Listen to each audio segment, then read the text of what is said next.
Hey, what's up, everybody? I'm the Wraith. I'm here with Redline, What's up? your local N7, Was that? and Chastix. Hi. We're the LXG, and this is from the tabletop. So today we are kind of redoing a session that we tried to do before and then weren't happy with the results. So this is the Anchored, the story of the Anchored.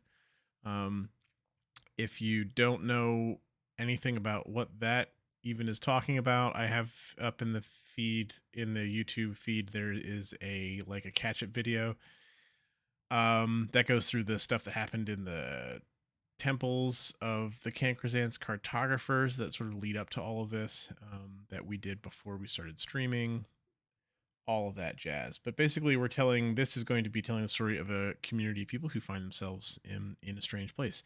And we will be playing a game called The Deep Forest, which is kind of a different version or reskin or something of a game called The Quiet Year.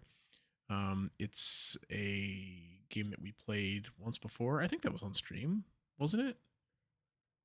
I don't remember. Anyway, um, so we're gonna do that. And it's gonna be great, and I'm excited. So to start, where did I? Oh yeah, this was. If anyone's curious, this is what the game ended up looking like at the end. The other game. Good times. Um.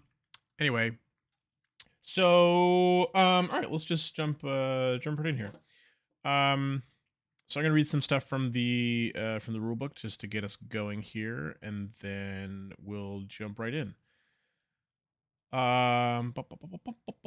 Okay, what is this? This is a map drawing game. You collectively explore the struggles of a community of monsters, which obviously we're doing a different sort of setting version of this. Trying to rebuild and heal after driving off the human occupiers. It's a game about community, difficult choices, and decolonization. When you play, you make decisions about the community, decisions that get reordered on a map that is constantly evolving. Parts of the map are literal cartography, while other parts are symbolic. Players work together to create and steer this community, but they also play devil's advocate and introduce problems and tensions into the game. Um, that's. Um, the opening story. I guess I'll read this. This won't be necessarily applicable, but for a long time, our monstrous home was occupied by invading humans. Now, finally, we've driven them off, and we're left with this a year of relative peace. One quiet year with which to dismantle their settlements and reclaim our land. Come winter, a band of heroes will arrive, and we might not survive the encounter. This is when the game will end, but we don't know about that yet. What we know is that right now, in this moment, we monsters have an opportunity for healing and self discovery in our deep forest away from human eyes. So, obviously, in this context, anything that's talking about monsters is a stand in for our people, the anchored, who are Time uh, clones. time clones. Yeah, sort of versions of our player characters from alternate realities that were all sort of pulled into this area, this strange place, um, by the magic of this relic during this big battle that the PCs had with these two Cancrizans cartographers. Um, whoa! You can do a deck of cards. Mhm. That's Mhm. amazing. Well, if we want to do it that way, well, because they have to be in specific order. I do have. You can't see me holding this up on stream right now, but I have a comically large deck of cards that I have all set up, so we can use that. Um, but anyway, and then anytime they're talking in this about humans, that is a stand-in for the Cancrizans cartographers. So obviously we're not doing the whole like occupier decolonization thing, because this wasn't a place that belonged to um our the anchored here. They are kind of inhabiting this place that was left over, kind of the ruins, in some cases. Okay, so we have our map, which is this map here. So I've sketched out a couple things on this map. So we have the two big towers, the Tower of Ascension, the Tower of Descension, that were part of the temples that we sort of fought through. There's the Chamber of Horizontal Conjunction, that was that sort of like middle rest area that you had. There's the Hall of Maps, or the Atlas, which is the room where you had the big battle with the two cartographers. And we have the hangar, which we know like next to nothing about. And then down in the bottom right corner here, I have an overhead map of the actual area. This is the two towers right here. There's a little pool that I vaguely remember being a thing, that came off the river, Sifuesi, that you came down. And then this is the opening of the hangar out the back, and then this is a big ridge line of mountains, hills, whatever, that the temples are sort of nestled up and in against. I don't know, who even knows. They don't necessarily. Nice, good, very. Thank you for that. Are we missing Dayla in here? No, I'm here. Oh, really? Oh, it doesn't say you're on my Yeah. list. Okay. Okay, great. On Roll20? Yeah. Yeah, no, I'm on there. Oh, okay. All right. I don't have your thing up, but as long as you can see what's going on, that is fine. Okay, so we have we play this game with a deck of cards. I have this ordered by suit, and shuffled up. So hearts are spring, diamonds is summer, clubs is autumn, and spades is winter. We're also not necessarily, I mean, maybe, and we can talk about it, using these as literal seasons. And there's room for reinterpreting that a little bit, but so then the big thing here is that we have so these cards are sort of layered by shuffled within their suits. So it goes down by season, and then the game is over when we draw the King of Spades, or the King of Winter. So that can happen. We can draw that card anytime in that last suit in winter, and that will immediately end the game. So we don't know exactly when that will be in the last season, but that's how that works. All right, who we are. We all have two roles to play in this game. The first is to speak for the members of this community and to care about their individual and collective fates. The second is to dispassionately introduce dilemmas, to provoke difficult situations, and to see what comes of them. The Deep Forest asks us to move in between these two roles. The game will ask us to speak as various monsters in the community and take actions on their behalf. Each time we do so will indicate which monster we are speaking or acting as. For the purposes of this text, monster can either be a single monster or a clutch of smaller monsters who live together. So for our purposes, that can either mean a single person, or like maybe a group of Iridias, or a group of Fawits, or whatever. When you introduce a monster to the map, remember that it must be able to communicate any. That's not important for this setting. We shouldn't feel that any single viewpoint belongs to any one of us, and are invited to speak for different monsters throughout the course of the game. By explicitly calling out the actors and perspectives of the monsters, the Deep Forest allows us to explore how individuals shape communities, as well as how individuals cope with the scars of occupation. We'll also be presented with opportunities to introduce issues for the community to deal with in the wake of the occupation. This will often happen when we draw cards or use the Uncover Something Old action. By dispassionately introducing dilemmas and then returning to our other roles as members of the community, we create tension and make the community's struggles feel real. If there's an issue you struggle with in real life, introduce situations that call it into question. Yeah, sure. Okay, so before the game begins, we have a couple things to do. So sketching out this thing is kind of already done. We already have that sort of set up um from the information we have to work with from before. But let's go and quickly sort of describe through the things we know about this space. Um the Tower of Ascension is an area where when you came through it, you started at the bottom and moved towards the top. There's this little tower in the middle that has a staircase around it, with a chamber. All the rest of it is these formations that are like maybe constructed, maybe organic. It's hard to tell. With these little waterfalls of this kind of green liquid, in certain places. And there's also these creatures that when you saw them at the bottom, they were the size of like bears, I think is what I said. And through the course of time progressing, as you moved up the tower, they got bigger and bigger until they were the size of like mansions at the top. And then at the top here, there's a red sand beaches with these big stone kind of monoliths out into like a milky white sea that stretches to the horizons. Um, and there's two suns in the sky here.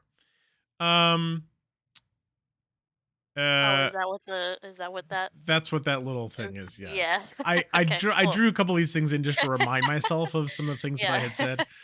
Um, but yeah, and again, we were just sort of talking about this a little bit, but we'll maybe have to make some decisions about how this actually sort of works, like physics wise, because like I said, as you were sort of moving up through this tower, the day was progressing. These creatures were getting larger.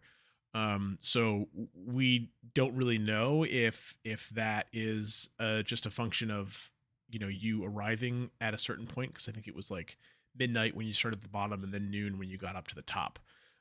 So if that was just like the way it works, or if time goes weird here, or if time is relative to your position in the tower, we yeah, maybe that's something we figure out in the course of this. I don't know. Then there was the Tower of Descension, which you started at the top of it at noon. There's my colors didn't transfer very well here, but this is like a blue green fields of like grass, like wheaty grass that stretches to every horizon, and a pinkish sky. And the whole inside of this sort of tower area was covered in these bluish buildings. So it's like this kind of city basically built on the inside of this tower. This is like a big mirror that was like reflecting light down. That was like a mechanic you were engaging with during the course of this. And as you were moving down through the tower, everything here was very quiet, and uh, was very kind of pristine at the top. And when you were moving down, as it was progressing through and getting darker, everything was starting to decay and crumble. And I know we did say at one point even that there were like spots where you would go backtracking to places you'd already seen, and as it was getting later, even those spots were decaying more and more. So, and then eventually, when you got to the bottom, it was getting decayed enough that there were these sort of like purple and blue green plants that were tangling everywhere. That's what this is supposed to be down this stairwell. It's not very well drawn because I'm a terrible artist, but that's what that is. There's this big staircase that went down to the bottom. You were also being attacked by like weird, corrupted swarms of quill in this like darkness. So that was the thing that was happening.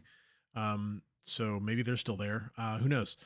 And then at the bottom, you met the Mushroom Man, who uh, who you did not kill.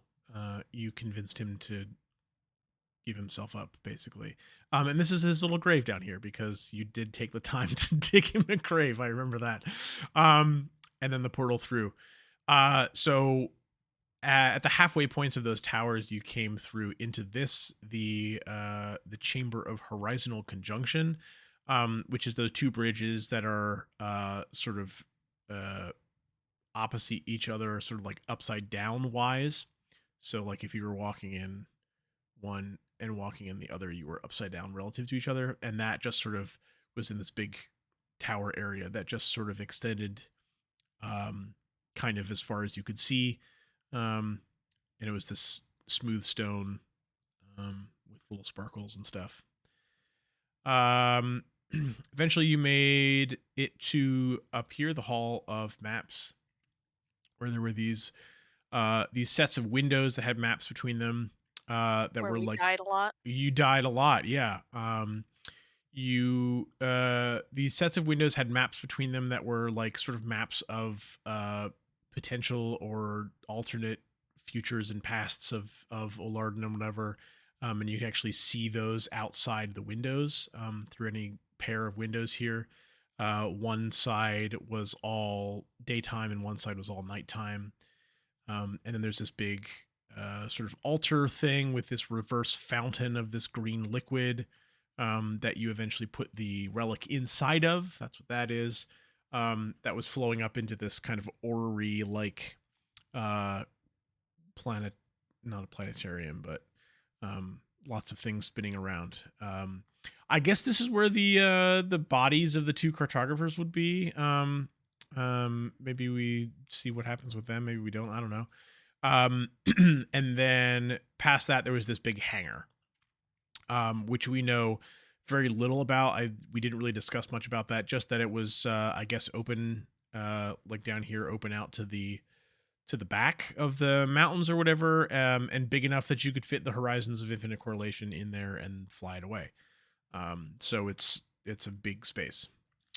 Does anyone have any questions about any of that? Fantastic. Okay. Okay, so we're not doing that. At this point, each of us should introduce one monster and tell us briefly about its nest or dwelling. Um, so we know our sort of groups of characters here. Um, so why don't we do this? Since we're supposed to be like drawing dwellings or things. Um, Oh, and by the way, this is a game where, for those of us who haven't played this yet, we will be drawing a lot of stuff on these maps. You don't have to be afraid of it looking bad because my diagrams already look horrendous, so it'll be fine. So what we can do is why don't we go around the group, and all of us here are there's no like GM in this. I'm kind of directing the play of this, but I will act as a player as well. Um, and let's go around and we'll talk about the groups of characters here, and then maybe we can um sketch out some things of like where people are living. um or maybe that doesn't make sense yet. I don't know. Does anyone have any thoughts? I guess it depends on where we want to kind of start this. I Like, mean, yeah, I was gonna say because it says monsters, but are we starting with characters? Like, are we like, is that really the community that we're like? Because that's kind of the whole point, right? The anchored. So I feel like, yeah. So we're let me write myself a list here so I remember. So we the characters, the we have copies of what characters here. We've got Iridias, Brax, Zahidas, Matthos, and Fawit.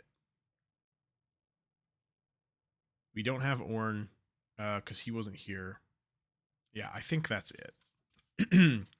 So we've got different versions of all those people, and the way I had sort of thought about this is literally as like um alternate reality, alternate universe like versions of these people. It's like uh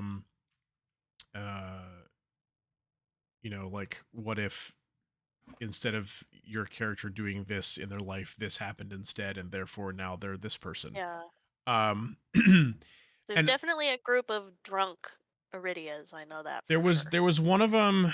I know one of the ones we did. Which one was that? Regular Iridia has stopped drinking, right? Regular Iridia. Yes.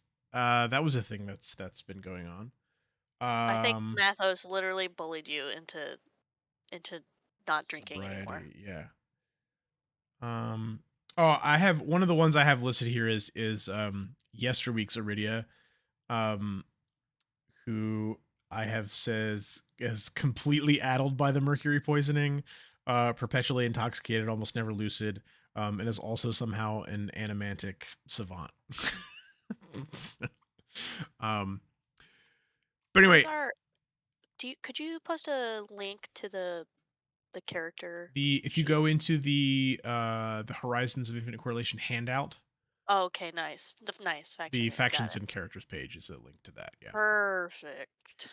Love that. Um, Yeah, and the way I had been naming all these people was since obviously they can't go around calling themselves Iridia and Iridia and Iridia and Iridia, is that they're uh using a some measure of time.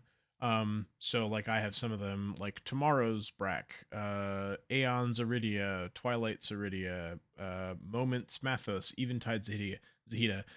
So like unit of some kind of unit or measurement of time apostrophe s name of the person.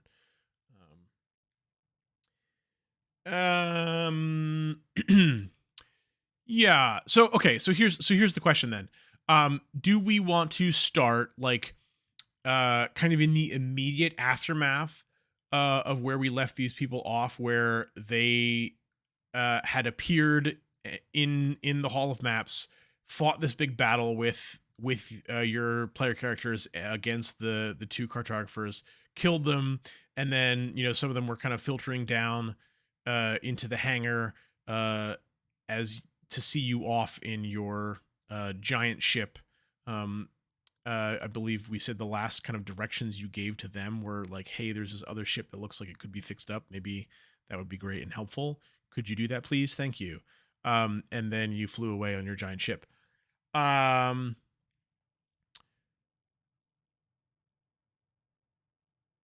so yeah, so do we want to start in that immediate aftermath where they're sort of basically in the Hall of Maps in the hangar and haven't really ventured out much outside of that and are just like starting to figure out how to survive in here?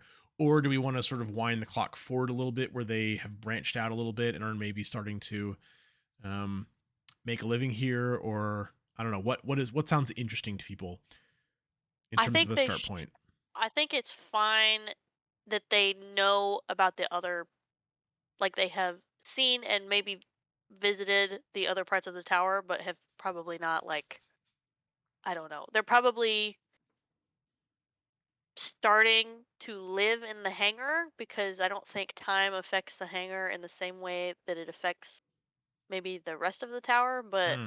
I think it's fine that they know that there is other, that there's other areas in the tower for things to like discover.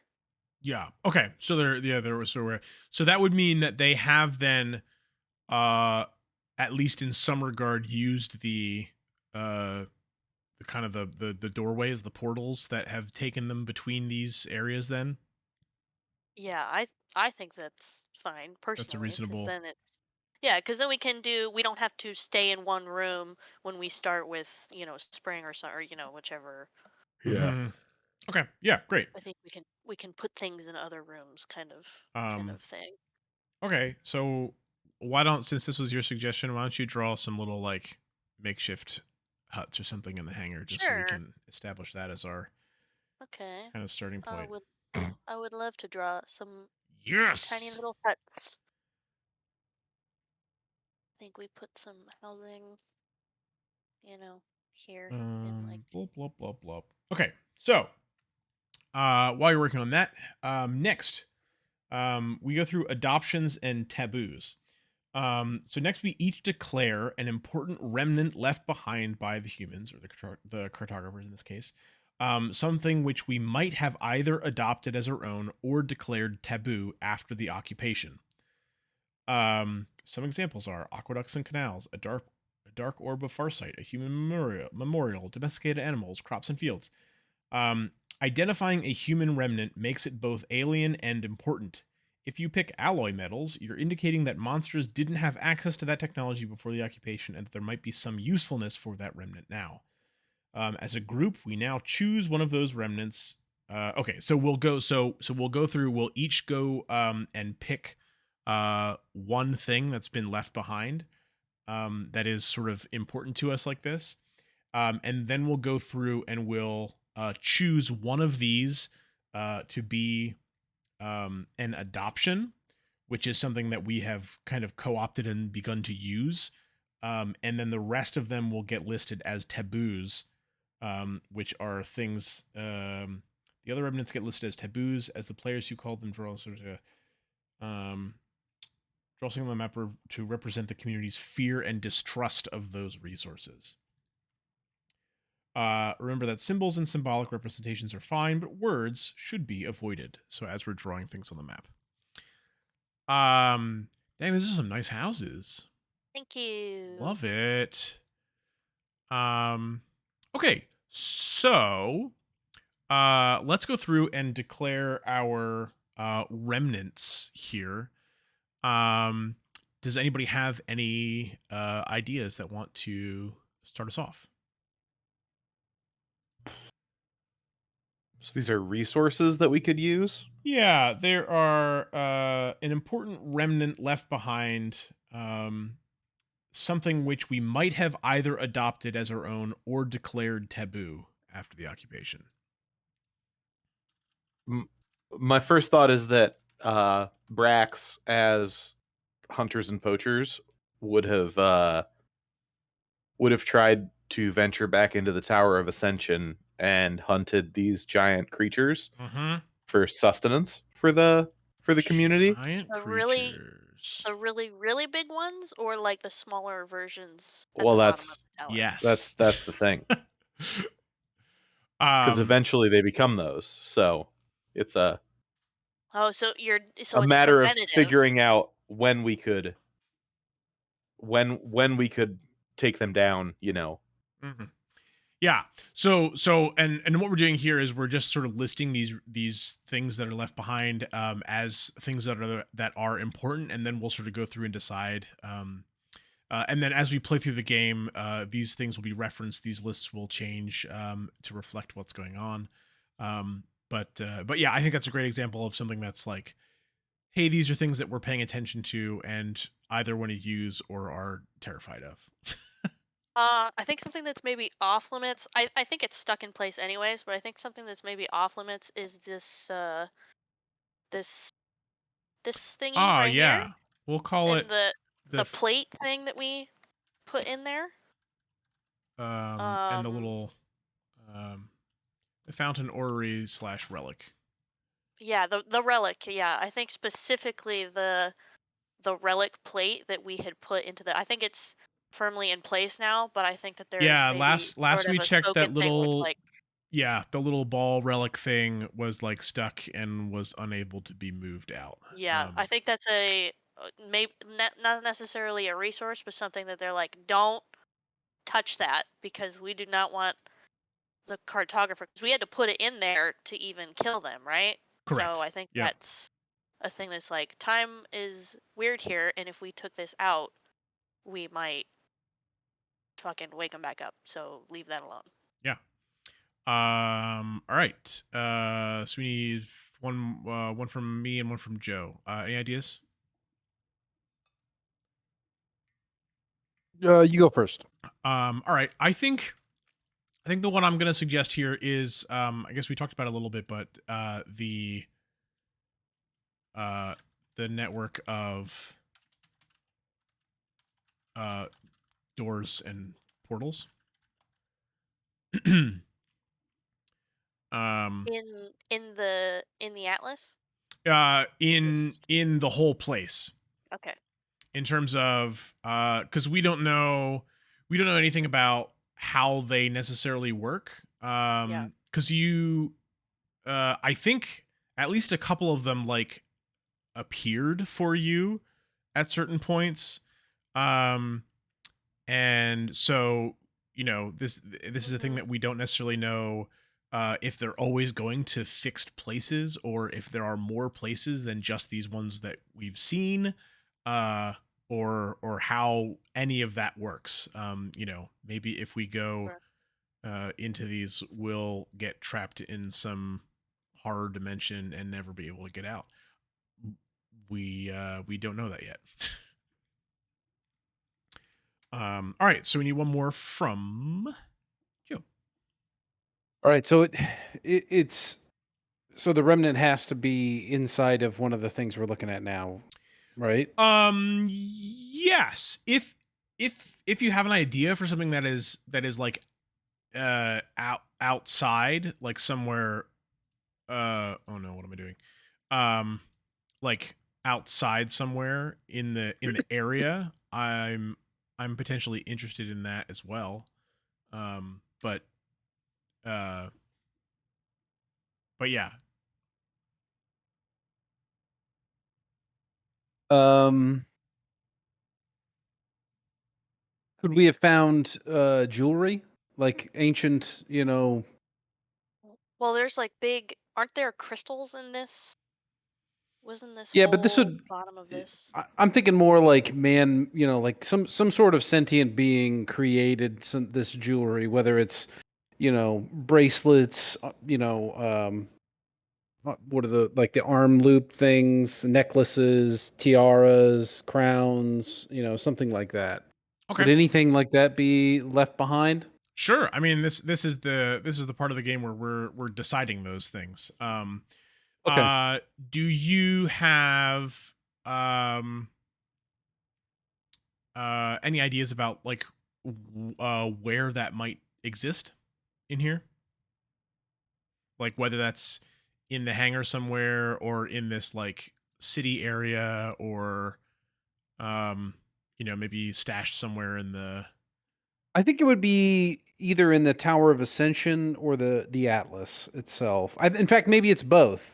Is that okay if we Sure. say it's kind of spread out? Actually, it could be spread out between the Tower of Ascension, and the Atlas. Maybe there's three different types of jewelry that we find or whatever. But I would say it's like a smattering of all types of different jewelry. Just like Okay. all this, there's some that are silver, but they're completely, covered in verdigris and they're gray.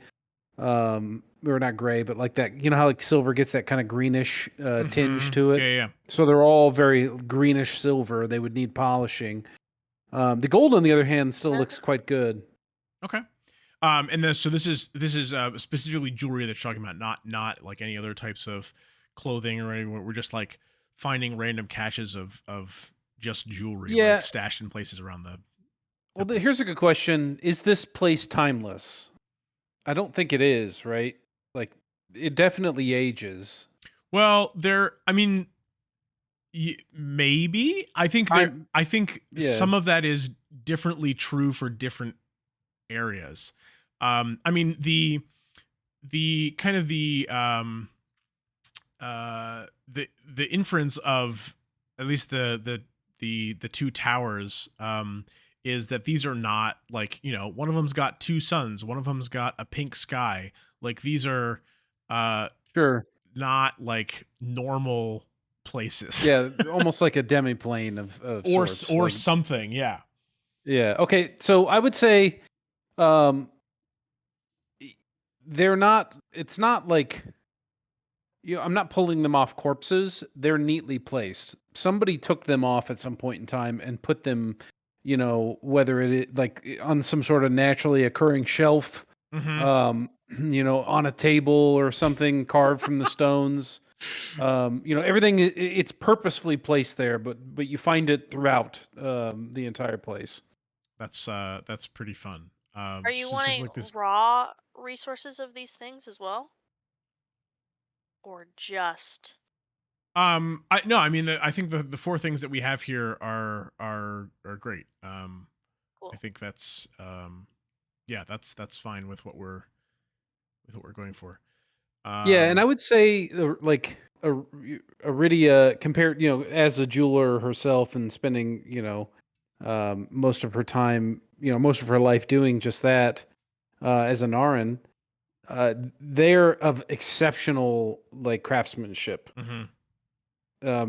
exceeding probably anything that she can do without spending countless hours. These are very detailed Yeah. pieces. Or in some cases, like maybe even like impossible. Right. Because cartographers are weird. Cool. Okay, great. So now that we've got all of these, okay, so now of these four things, as a group, we now choose one of these remnants to be our adoption. It gets listed on the index guide, blah, blah, blah. And whoever called it now draws something on the map to represent how the monsters have adopted that human remnant into their lives. The other remnants get listed as taboos, and the players who call them draw something on the map to represent the community's fear and distrust of those resources. Remember that symbols and symbolic representative words should be avoided. So of these four things, which do we think are the ones that the anchored have adopted here, that they've co-opted and are sort of making efforts to actively use and become a part of their lives here?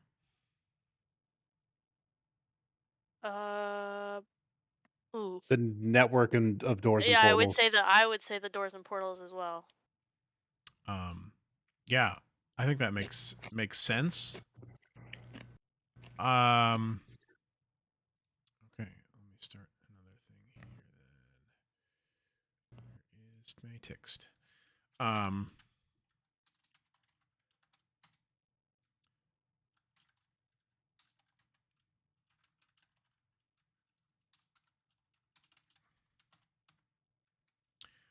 Yeah, all I right. think maybe because they are, yeah, They made seem sort like of something that we this kind of like tower have that, to use, yeah, especially if we're going to be getting around.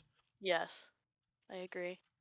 All right, so that means that our taboos are the giant creatures, the fountain slash ori slash relic, and the caches of jewelry. I can spell, I promise. Okay, so then we don't need this anymore.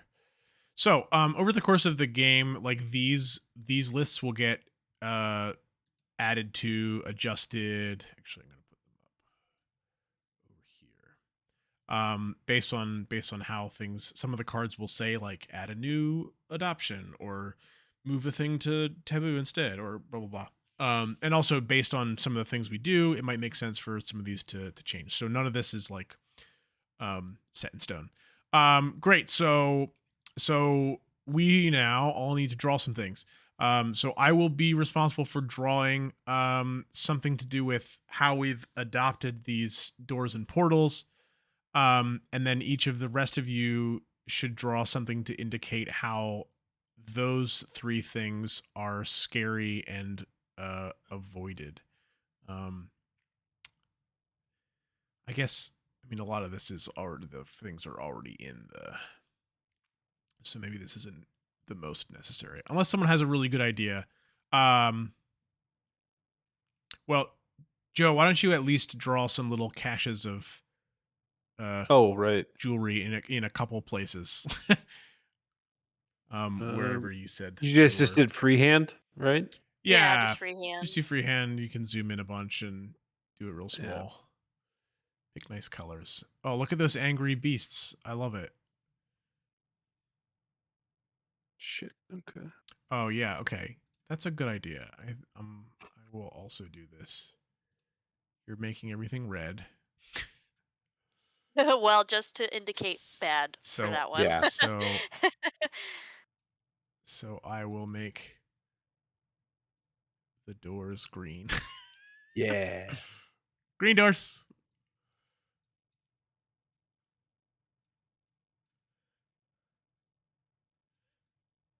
Yeah, because we know of at least Well, 3 or 4. you're set to thin. Oh, Yeah. yeah. Oh, You that's a should good. set to regular. You can barely see it. Oh. I'm gonna go fill in your doors for you. Oh, all right. Yeah, you can. That's go ahead. I just didn't want to get too. I guess there should be another door up here somewhere. Look a little more portally, anyway. There should be another one in the middle here, and then there should be one here. Beep. Oh, okay. Okay. All right. So now we get into how we actually play this game. The basic unit of play in the Deep Forest is the week. Each week is a turn taken by one player, with play proceeding clockwise on the table. We'll just kind of follow the list in Roll20. Weeks should take an average of 2 to 3 minutes to complete. I don't know how that's gonna go, but Yeah, I think we literally, I know it says, oh, you ended on the King of Winter or something, but I think we went for a while and they were like, this is probably, we have a lot of stuff on here, like this feels like complete, It's so probably we good. kind of were just like, let's pick the King of, oh look, oh, we just happened to pick the King of Winter. Yeah, we kind of just went until we went. Okay, so during each week, the following things happen. The active player draws a card, reads the relevant text aloud, and resolves it. They follow all bold text. Project dice are reduced by 1, and any finished projects are updated. And then the active player chooses and takes an action. So if you're looking at the sheet that has the oracle sheet, you want to have that up to read what your cards are. At the bottom of that is their reference cards. And there's one that says each week and then actions. So there's three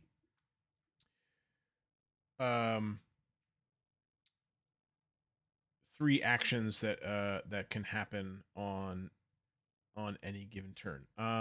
So drawing cards, won't necessarily get to play all of them, blah blah blah. Most cards have 2 options to choose from, separated by an or divider. Pick the option that you find the most interesting and fitting and read the text aloud. The card might ask you a question, bring bad news, or create new opportunities. Many cards have specific rules attached to them, which are written in bold text. If you drew the card, it's up to you to make the decisions that the card requires. If a card asks you a question, think about whether your answer could be represented on the map somehow. If it fits, update the map to reflect this new information. For example, if the card asks you about the feeding habits of the community, you might end up drawing a hunting ground in the nearby woods. Okay, so then we have working on projects. Oh yeah, The so project 1 is easy. project 1 is easy. Okay, so then we have the three actions. So there's uncover something old, agree on something, or start a project. So uncover something old. One of the action types is uncover something old.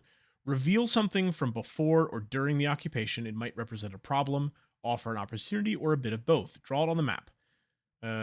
Drawings should be small, blah, blah, blah. We can use this action to introduce unresolved issues and dilemmas, resurfacing the history of the community. It might even be something that is familiar to the community members, but surprising to us as players. When individual monsters get introduced through this action, we'll give them names and record these names on our index card. Some example situations. A mass grave is found north of the community. A pack of werebeasts emerge from the woods. Forgotten tales and the end times start to circulate. Blah, blah. So basically, this is an action we can use to sort of introduce something new. If we feel like things are kind of just sort of rolling along and we need something introduced, that's a way we can sort of do something interesting. So we're uncovering something old. So whether that's something we discovered in the towers or kind of something happens, that's what that action is for.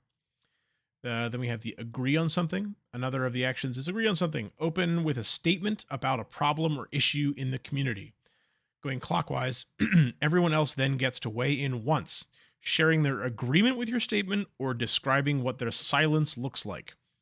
Remember to indicate which monster is speaking or not speaking. Agreeing on something never results in a concrete decision. Everyone weighs in or stays silent, and then it's over. This is how conversations work in communities. There is much left unsaid to preserve the peace. Each agreement should be tied to a situation on the map. Blah blah blah. As an example, a community might agree on how to punish the Ball of Light for failing to warn the community about problems at the Wizard's Tower. The first player says, the I do say we should punish Sol by locking him in the tower. The second player says, Tezog sits in silent, picking something from his ear and then eating it. The third player says, the wisps buzz around and say, yes, this Sol is dangerous. The fourth player says, Sol radiates grief, but stay silent. It's important that we stay concise. If any of us feel like we have more to say on a topic, we can always agree on something about it later. So this is one of the more kind of like esoteric options, I feel like, but this is a way to have people in the community kind of talk about something that's going on. And that's what that one is used for. And then probably the third one is probably the most common that we'll be doing, which is starting a project. Final action is type is start a project. You choose a situation on the map and tell us how some of the monsters address it. It doesn't matter if the entire community supports the project or not. Work begins. Projects might focus on decolonization efforts, the restoration of old customs or edifices, or new endeavors that will move the community forward. Some example projects: the Mudworms and Rothwind begin dismantling the fences that the humans built. We're teaching the Draken tongue to our village young. So on and so forth. As a group, quickly decide how many weeks the project would reasonably take to complete. Minimum 1 and maximum 6. Remember that you're a community in recovery. Many of your powers have lain dormant, and your traditions acquired stigma. Is your community prepared to tackle this project? Must healing and practice transpire first. Be generous with your assumptions, but do remember that your community needs to build capacity slowly. Place a die on the map wherever the project is taking place, with the die face matching the number of weeks it will take to complete. I'm just going to write our projects and then put a number.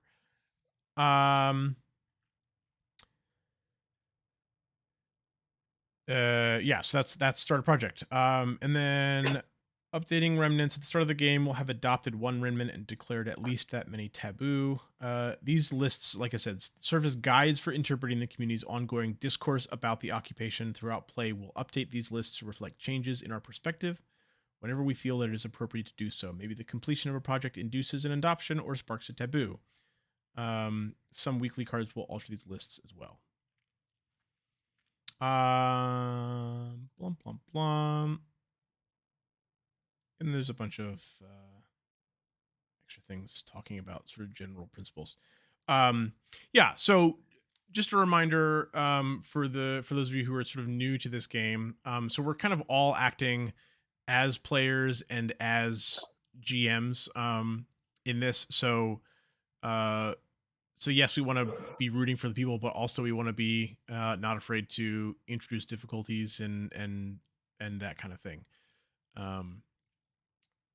People might die,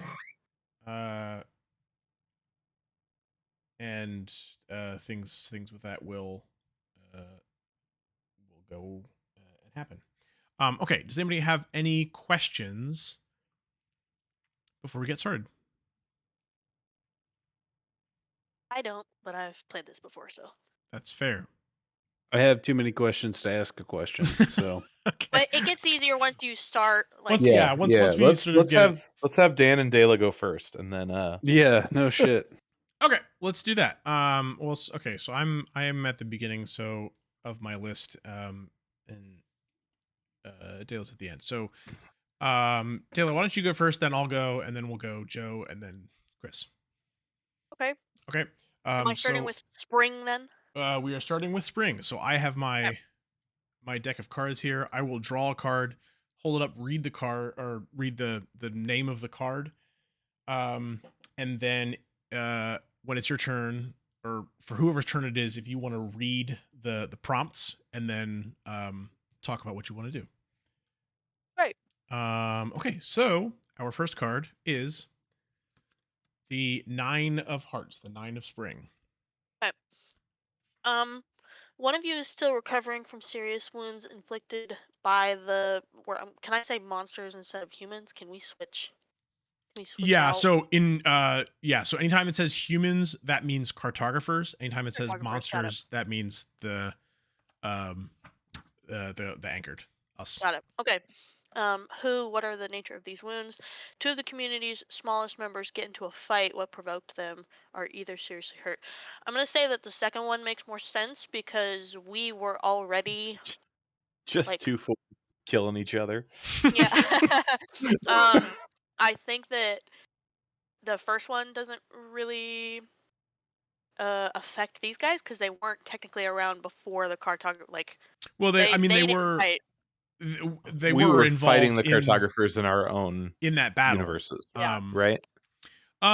So that's that. I mean, that is. I think I'm not opposed to uh the options being that like uh not all of these versions of you have to all be from the original world. Like maybe some of them Yeah, already yeah. came to Alardan and have been in Alardan hmm for a while, or that kind of thing. Um, but yeah, When we say smallest members, we two of can the community's interpret smallest members, it that as like least politically yeah. The I don't. youngest? important. They do use Youngest, young and yeah, old, so I don't know that that's necessarily what they're talking about. I mean, in the context of their monsters things, they're talking about like, oh, some of these are like orcs and some of these are fairies, and yeah. so that's kind of where they're going with this. So, um, you could interpret that as you Sure. will. Okay. Hmm. Yeah, I think I'm still gonna pick the second one. Okay. Two of the community's smallest members get into a fight. What provoked them are either seriously hurt. I'm going to pick a. Let me look through this list here really quick. And as we're doing this, yeah, you're free to choose stuff that's already on the list, or if you Oh, feel like making new Is that yeah, ones. yeah. is my in the tower list correct? Is there anyone else in here? You're if you're looking at the Oh, on the map? Yeah. oh No, we don't have any Orns, I don't think. That's the only character yeah, that we don't. that's correct. In the tower is correct. Okay. I'm gonna say the um the Zahida that's a pacifist, Oh yeah, yeah. and I think a um let me just glance through here and see kind of what else we had for. And a I think maybe a the pacifist Zahida and maybe the Black Ops Brack. Okay. I think I think they possibly get into a not necessarily a physical fight, Right. but I think they Like an disagree argument. Yeah. on. Yeah, I think that the Black Ops Brack is like, we need to go, fight. We need to go figure out what's up with these giant creatures, the monsters. Like, we need Mm. sustenance, and she's like, you're gonna get a bunch of us killed. They're fucking huge. Like, what are you even talking about, kind of thing. So I think that they disagree, and they get into a fight about whether or not the creatures are, worth it at one of their larger sizes. Yeah. So you think this kind of like goes to sort of really reinforce that like Yes. the taboo of them, that like we should really leave these things alone. Yeah. Um does are either seriously hurt? Do you think um like does that Brack like go try something and get hurt, or Yeah, I mean, yeah, that could totally be. I don't think they hurt each other, but I think that an injury would be like the reason for pacifist Zahida to be like, what the hell? Like, you're gonna get killed, and mm, to we're gonna have a smaller community because of this. yeah, yeah. Okay. Like, it's not just you. You know, you're pulling other yous and other people into this. Mhm.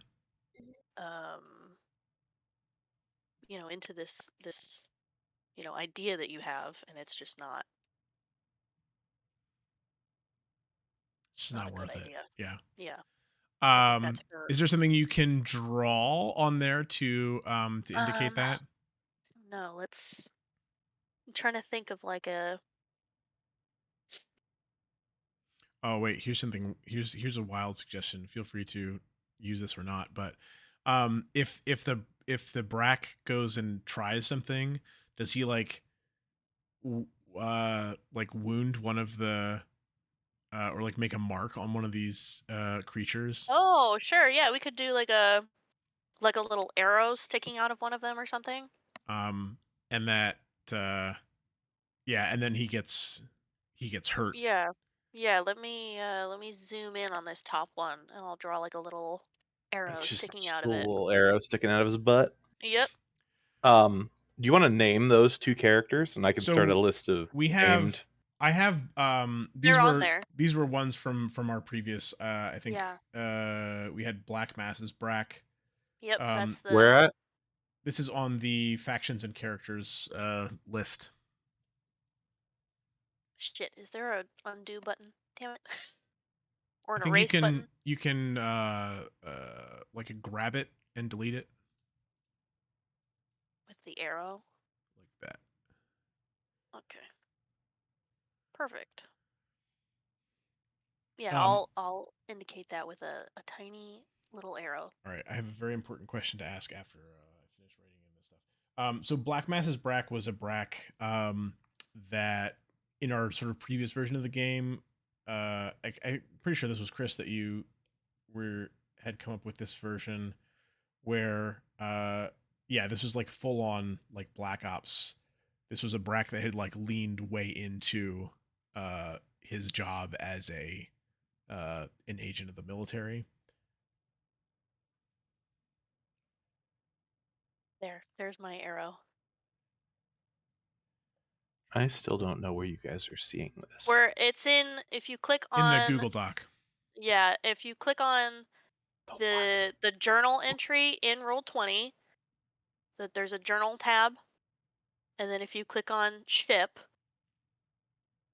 and click on the horizons, there's a factions and characters page in the crew, and you Mm, can see There's a all link, of yeah. the, That'll pop you out to the Google Doc. that gives us all NPCs.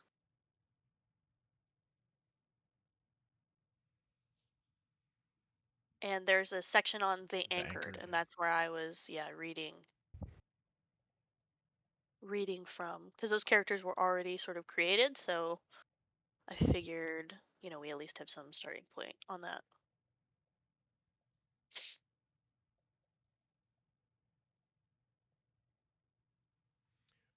Okay, great. So I've updated. Okay, so here's my important question. So maybe this will help determine the nature of these physics and these creatures in here. So this Black Masses Brack tries to shoot one of these things. It gets an arrow stuck in it.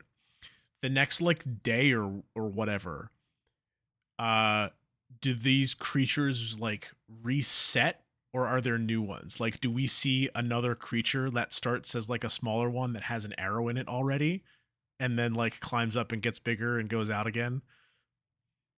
or Well, or or are these that could be always new ones I every day or whatever? I think I think what would be, I think that depending on their position in the tower, that's what size they are. Because Right. I think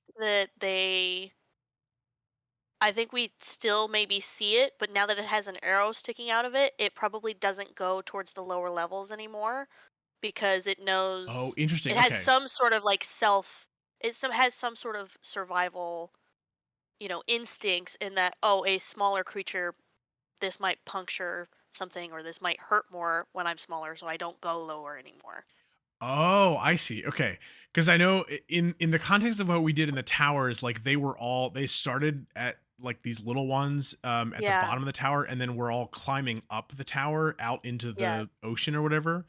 So there are still ones that keep climbing and going out, whether they're like yeah. resetting or whatever. I guess we don't know, but this one that got shot just like kind of stays in the same area then and I doesn't want to think get it bigger or yeah, I smaller. think it yeah, I think it doesn't, like, sometimes, like, later on when it's, morning to night or whatever, they like go back down the tower, like, some, it depends on like what time it is or something, but Mm. they do move up and down, Okay. and Okay. their size is relative to that, and I think this one doesn't go down anymore. I think Okay. it stays in the higher Stays in the higher. levels Okay. because it Interesting. has some sort of survival, and maybe it's waiting for maybe there's a little bit of revenge there too. Maybe it's waiting for Brack to come back. Cool. Okay, well that's good. That answers a nice question about. So it's the same group of animals that all go up and down, or creatures or whatever, that all go Yeah, up and down and and I think grow bigger and smaller as they go. yeah, and I think maybe some of them, yeah, the ones that really truly walk off into the sunset, maybe they do, Disappear. like they do disappear and new ones are made because otherwise we run out of resources, Right. right? Yeah. So I think that there is some sort of stuff there, but a lot of them, like we see a lot of the same ones You sometimes. start to Depend recognize and them. yeah, you said we start to recognize them, yeah, as a Fun. a group of animals. So Okay, great. So we don't have any project die yet to reduce. So now you get to take an action. So you get to uncover something old, um, agree on something, or start a project. I think let's go ahead and do the uncover Ah, something okay. old so that we can maybe find some Get some things stuff. going. Yeah, get some stuff going. Especially in the hangar.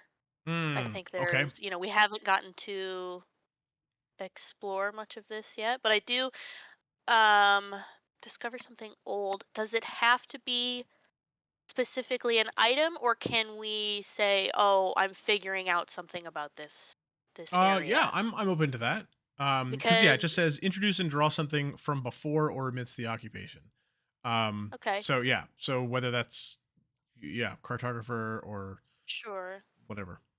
Um I think the hangar, it opens out into Alardan, right? Correct. Like we can see because of how big that ship was that was in Mm-hmm. here. Obviously, it has an open. I think something I don't know if this would count, but I really think that in the hangar specifically, time is like quote unquote normal. Like it has Ah, okay. a day and night cycle that is true to the outside world That makes sense. Yeah, yeah. because it opens up into, regular So shit. out of all the spaces here, the hangar is the one that is like kind of fixed Yes. in time and space. Yes.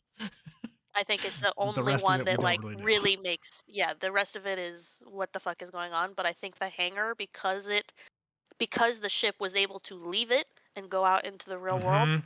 I And you think can like it has see, a yeah. yeah, I think it has a true day and night cycle that these groups, these people can recognize as, okay, this is the true time of day, regardless of where we go in the tower.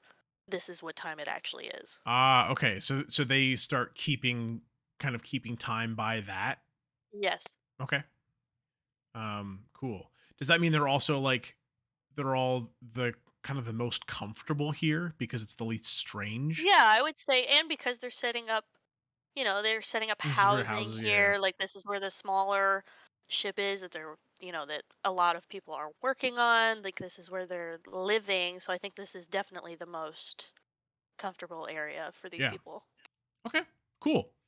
So I'm going to, I don't know, draw a little sun and a moon, I guess, to Oh, perfect. indicate that they are normal.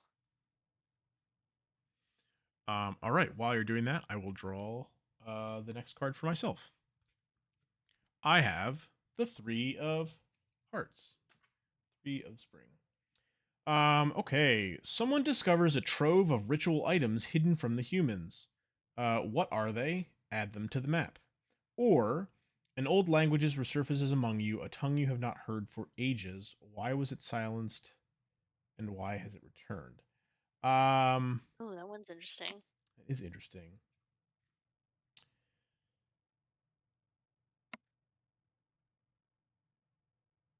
Let's see. Trove of ritual items.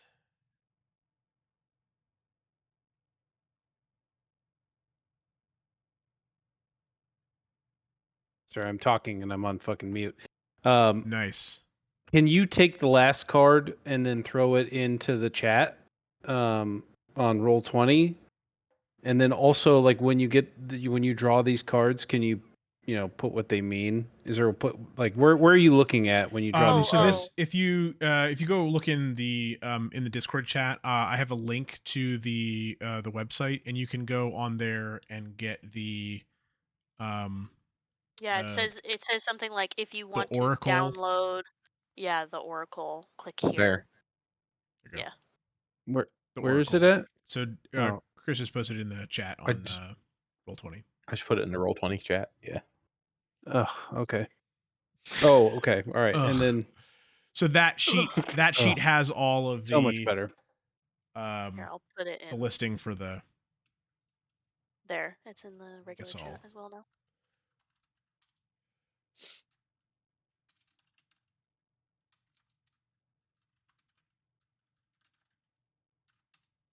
just write these in here. So 3 of hearts.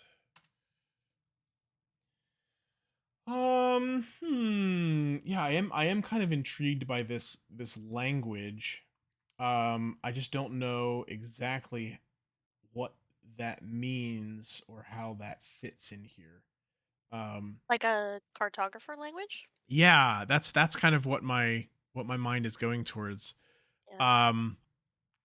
Let's do that. I mean, it's so the resurface is telling you've not heard for ages. I mean, blah blah blah, whatever. So I think what this is some of the Iridias, I think in particular, have been like finding books and stuff, and have been trying to sort of like figure out and learn whatever this cartographer language is that a lot of these books are written in. And I think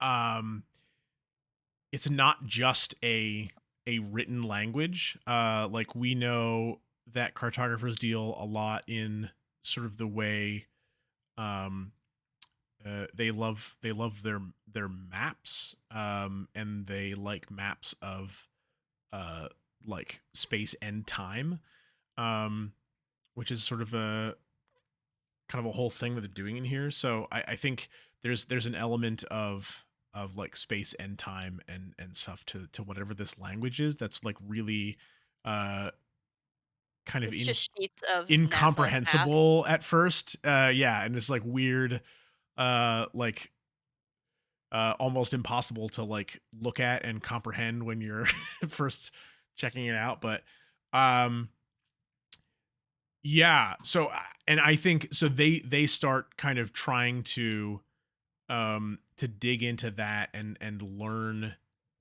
uh learn this cartographer language. Why was it silenced and why is it returned? Yeah, yeah. So I will draw. I think they probably find these in the Hall of Maps. I think makes the most sense. So I'm going to draw some books. Oh, these are going to be the best books you've ever seen in your life.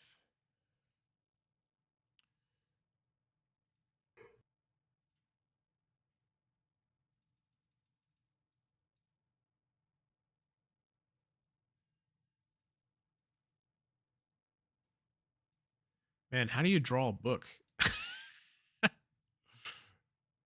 You could just draw a map instead, I guess like a little I pan could just map instead draw of a a map. yeah, draw a map with like a star on it or something. Oh, in fact, maybe some of that even is like that these like actual literal maps in here, that they start trying to like figure out some of these and how they Yeah. work. This is a dotted line on a map. Yep, that's it. That's the one. Books and maps. Okay. So then my action I'm going to take, I'm going to start a project. So we should get some stuff going here. Um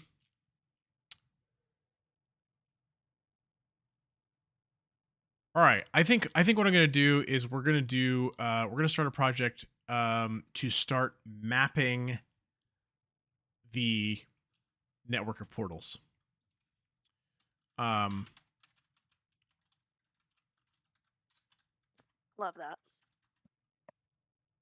that. Because I think like there were probably instances where someone tried to go through the portal thinking it was going to some place and ended up somewhere different and like didn't get back for like a day, um and that kind of thing. So we're making efforts to, because this is something that we like need to be able to get around, that we're mapping out like the places that we can get to, like if does this work only at a certain time of day, or how all that works.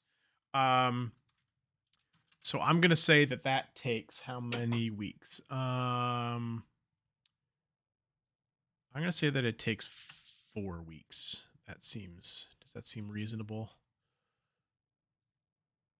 Yeah, I mean, if they're doing it every day, so 4 Yeah. seems fine. We've got a bunch of is there any, you think there's anybody other than the Iridias that are working on this? I feel like this is a big Iridia. I think Matthos would definitely. I think there's definitely a couple of Mathoses that would be for sure Trying to figure that out. on that. Any Captain Mathoses for Mm-hmm. sure. Trying to dive into the unknown. And Fawit would sneak off and do it on her own as well.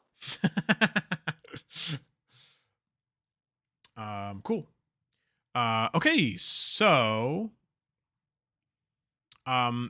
since we're first starting out here, do either of the Chris or Joe, do either of you feel more comfortable taking a turn right now, or would one of you rather wait till after the other goes? Or I can Chris, how give do a you feel? shot. all Yeah, right, do it, big guy. all right, Chris, your card is the 7 of Hearts. There's a large body of water on the map. Where is it? What does it look like?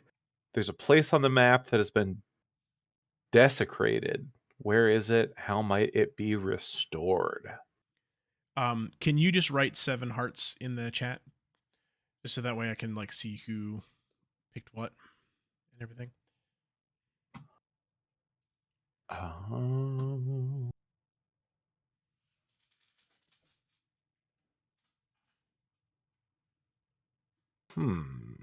Let's see. A body of water seems useful. Sure. But we already have one, right? I mean, there is the ocean, the milky white ocean at the top of the Tower of Oh, it's Ascension. milky white though. Yeah. I mean, yeah, who knows what that means? It's just actual milk. Yum. It's giant beast pee. They go up there to relieve themselves and then walk back down. They've been doing it for thousands of years. Exactly. It filled up an ocean. It's sterile and we like the taste.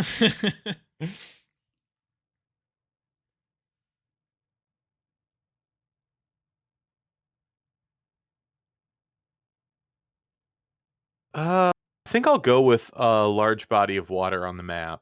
All right.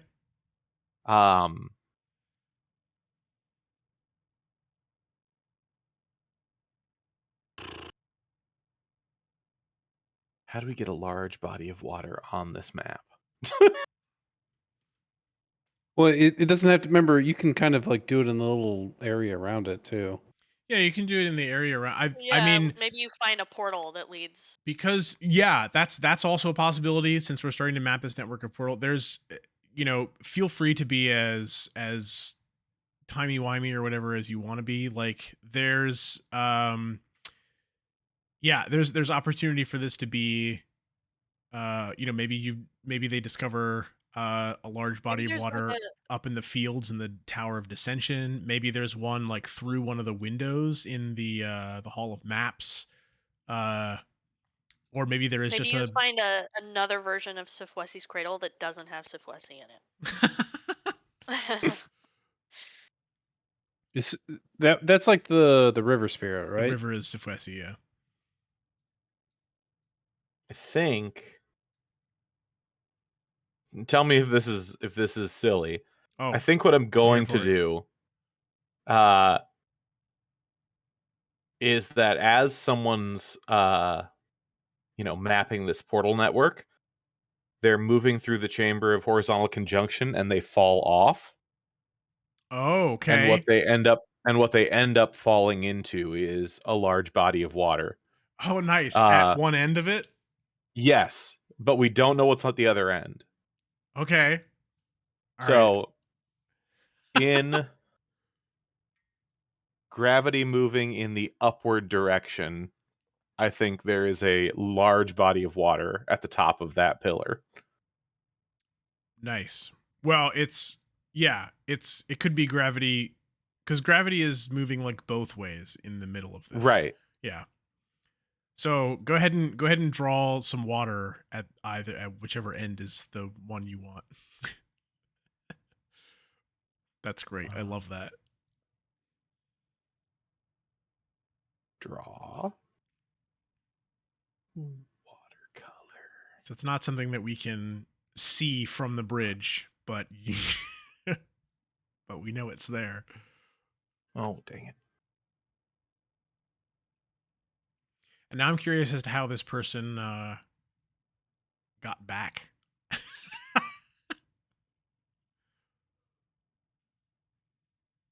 Freehand. Maybe gravity changes in that one area throughout the day. That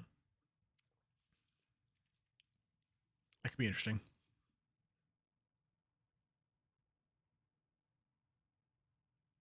All right. While you're working on that, I will go ahead and reduce project die. So this goes down to 3.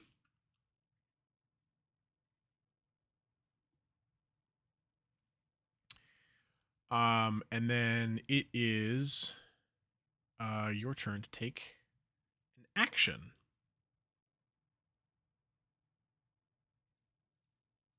All right. Just gonna extend the walls of this a little bit further so we know that belongs to this.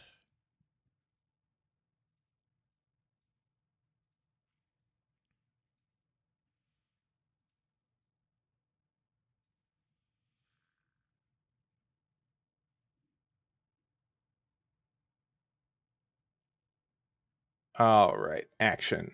So uncover something old, agree on something, or start a project.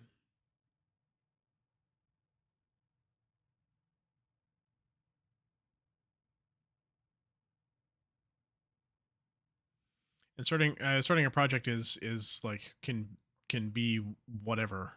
It's just the community sort of moving towards some type of goal. Right.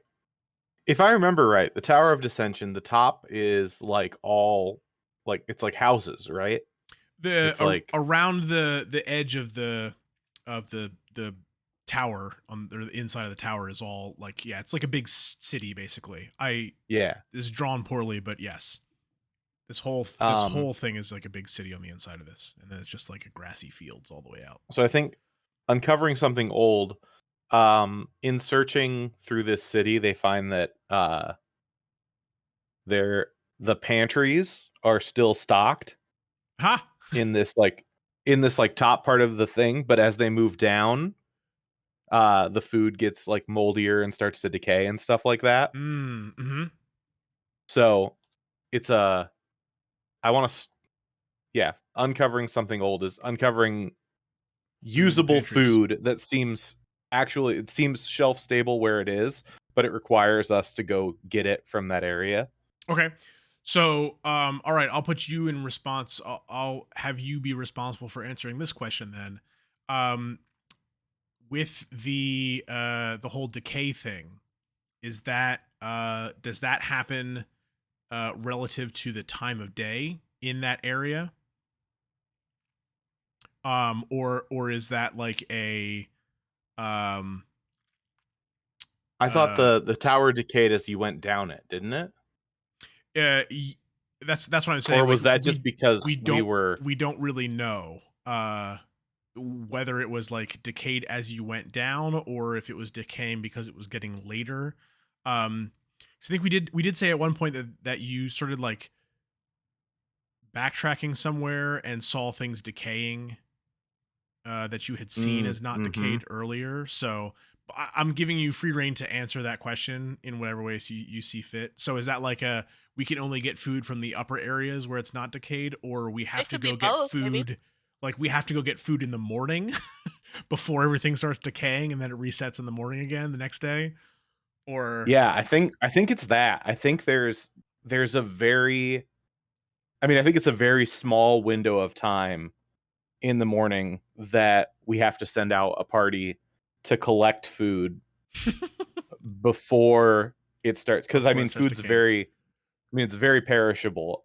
We're talking about, through the course of the day, this thing turning into like, plants having taken back. So yep. So I think it's like in the maybe even like it's like a midnight kind of thing. Oh, there has okay. to be a group that goes in and gets food out before it goes away. Mm-hmm. Cool.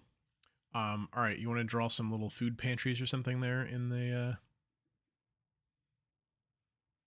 tower then, or a food pantry? Yeah, I do want to do something that. representative.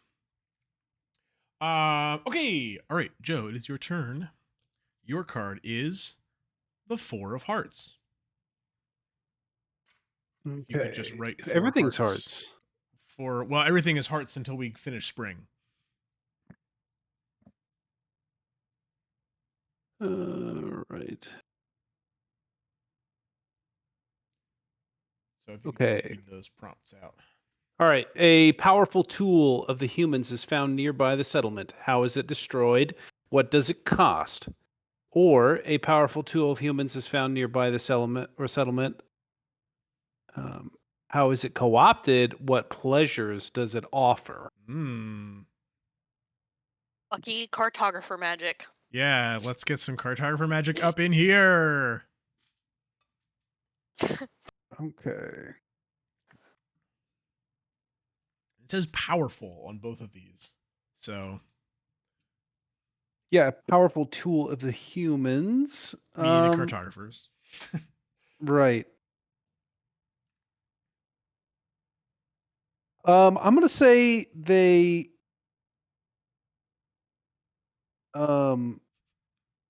have winged flying machines. Think of the kind of apparatus that Leonardo da Vinci created. Okay. And it would actually flap its wings as it you take off like a bird in flight, but you like strap yourself in. The crazy part is that they're actually made of kind of like a bronze like metal, and the wings are like they're like feathered, but they're made of crystals, and those crystals are somehow lighter than air, and they allow for like lift. Or not lighter than air, but like lighter than even a feather. Mm-hmm. And so they allow for lift with this apparatus. Okay. And what pleasures way we co-opted, I would say, is that we use it to get onto the horizon. We can use it to get onto the horizon from land, if that makes sense. So we could come, our actual characters could come back and they'd be like, look at these fucking things we found. Yeah, so that you can you can essentially fly with them. Although they are difficult to control. I think you need, I don't know if you have to make some sort of animancy roll with it, or like, you have to like imbue, you use animancy with it, but they're probably really big too, right? Because they're huge. Cartographers were ginormous compared to us, right? Well, these two were, yeah. Yeah. Well, yeah. So I think you're right. I think they're also huge, and so it's very easy for a small creature. But the way that it works, the straps are meant for any size of creature. So it's essentially overkill for the small ones, but it's very difficult to control, and then also like the surrounding like winds, are can affect it greatly too. So the risk of dying is pretty fucking high. Mhm. But what pleasure does it offer? There's nothing quite like it. I think once you use Sure. it, Oh, you sure. get in and then you fly around in it, and it is exhilarating and intense. Well, and I can also see how for these people who have been sort of stuck in this weird area to be able to like fly out of this hangar and like go in the like quote unquote real world for a little bit is probably really nice. But that would then give them access to Or even using it to scout the tops of, nearby. Yep. yeah, the other towers and stuff. Yeah. And so I forget if I think at one point it was theorized that it was the relic that was sort of keeping all of these versions of your characters sort of anchored here, and that there's a certain point at which uh there would be some kind of like radius that they would not be able to go out of because they'd be Yeah. so maybe this is people being, at least having the capability to explore what that boundary is, Yeah, yeah. or whatever. But Figuring out the exact radius. anyway, cool. So you can work on a drawing of that. I will reduce the Portal Network project.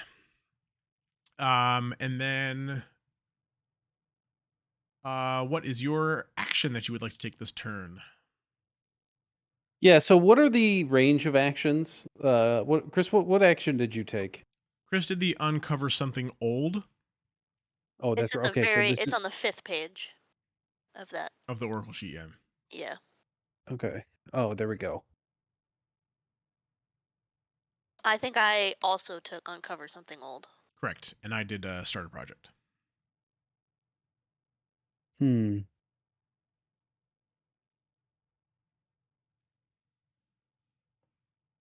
So basically, the way they have it set up is that the uncover something old is for like kind of introducing some new thing. The agree on something is a conversation we get to have about like what the state of things is. The starter project is something that we do to sort of move things forward for the community. Yeah. Can you give me an example of like an agree on something? Yeah. So the way they have the agree on something set up. Let me read through this again because I know this one is a little strange at first, but so basically the rules state that this should go is that so if you're the one taking this action, you will start with an opening statement, a concise statement. Open with a statement about a problem or issue in the community, and then going clockwise. Everyone else then gets to weigh in once, sharing their agreement with your statement or describing what their silence looks like. So it's not like an argument or anything. You either get to uh say how another character is agreeing with that or how they're, abstaining from agreement. Um and that's it. We'll just go around that circle once, and then that sort of is a way to kind of state the community's feelings on any given subject. Okay. And usually these are supposed to be about something, some kind of thing on the map.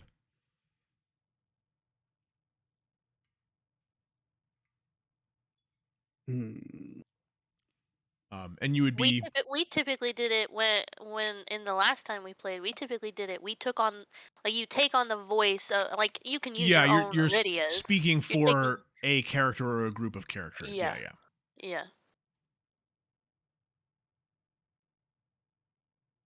I'm gonna start a project. All right. Um. What project would you like to start? I don't know. Well, I mean, think of it in terms of like what are the kind of the challenges that the community is facing at this point? Like what are we in trying to establish ourselves here, where we are, where we all ended up. Like, what are we trying to You do in order to settle ourselves here? you Um, could do the start a project with those, the wings, yeah, right? sure. And mapping Oh, the Yeah, so radius like that would be a around great, the yeah, tower. mapping the yeah, yeah, radius. yeah, yeah, yeah, yeah. Okay, yeah. All All right, right, yeah. That's what we do. great. Yeah, we're trying to find the limits Test of the borders of the relic. yeah, How many weeks do you think that will take? 2 weeks. 2 weeks. All right.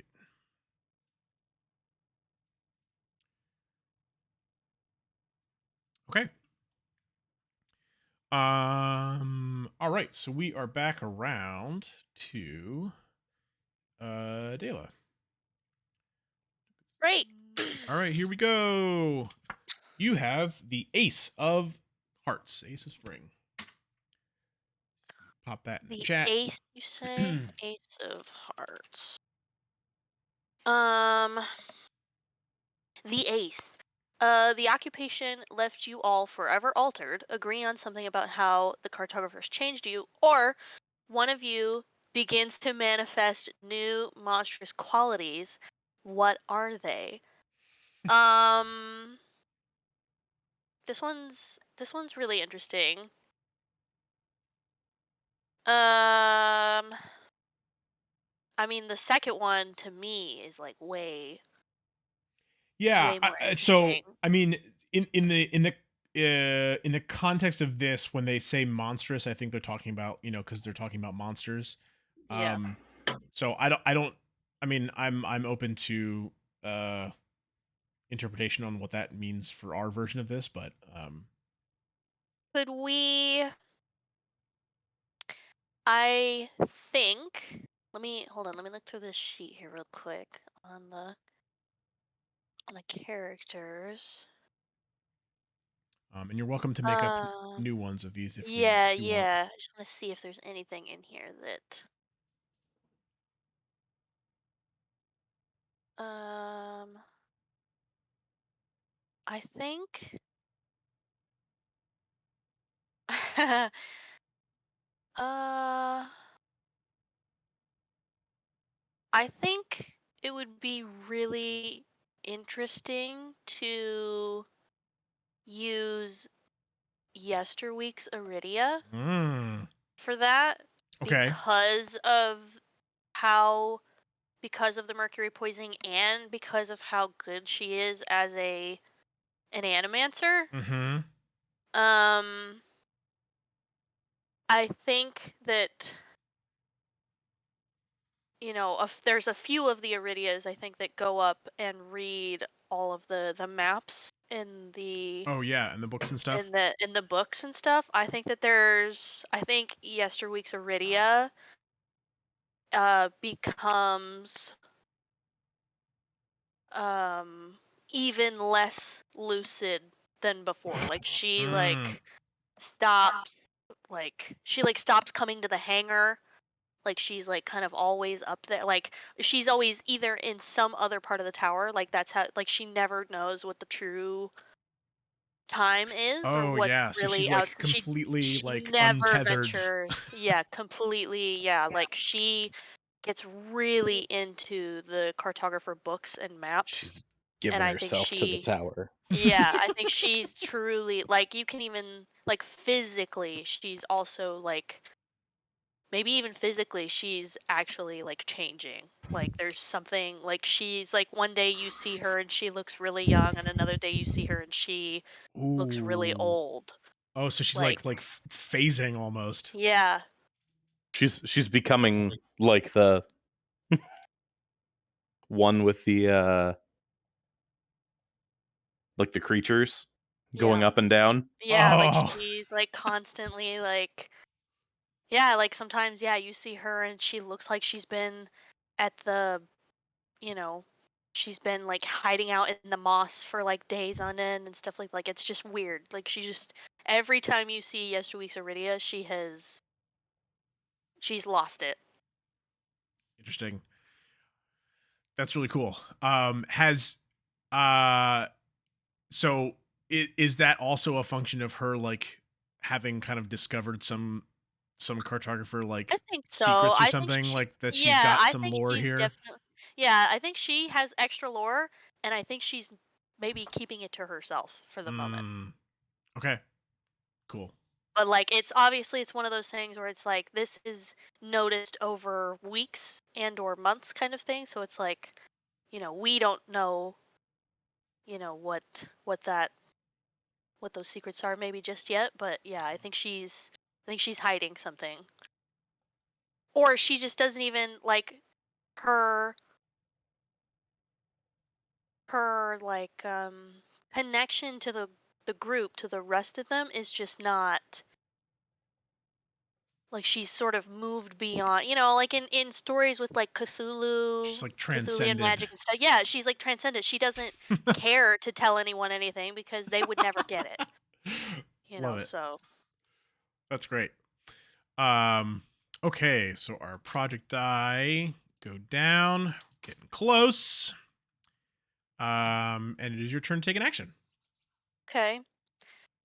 Um, I think how much of a home would you consider that they have?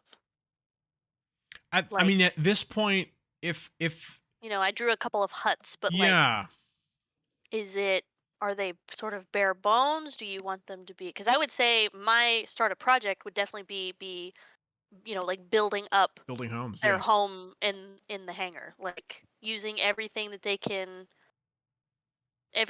find in the tower and in the hangar to build themselves like a true Mm-hmm.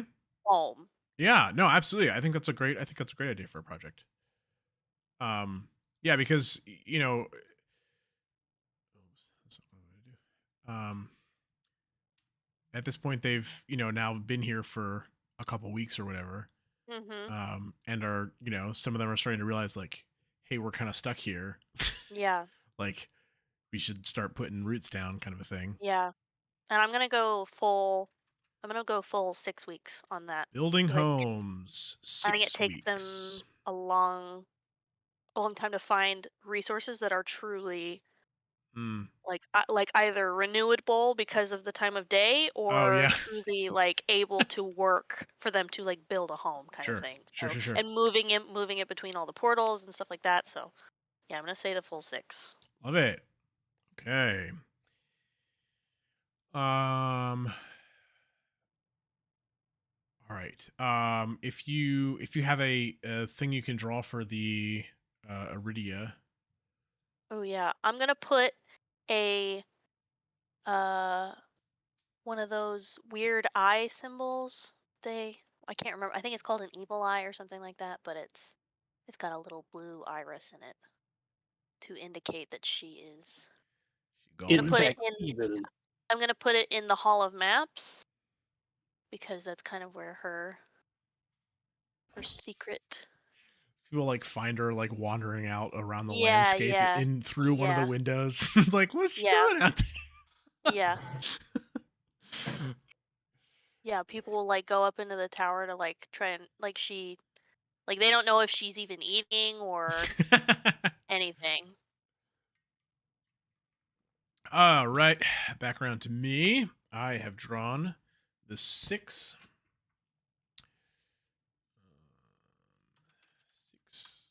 hearts.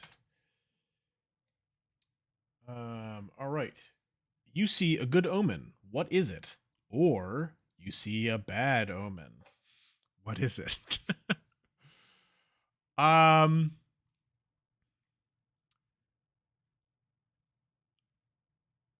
I think I'm going to do the good omen.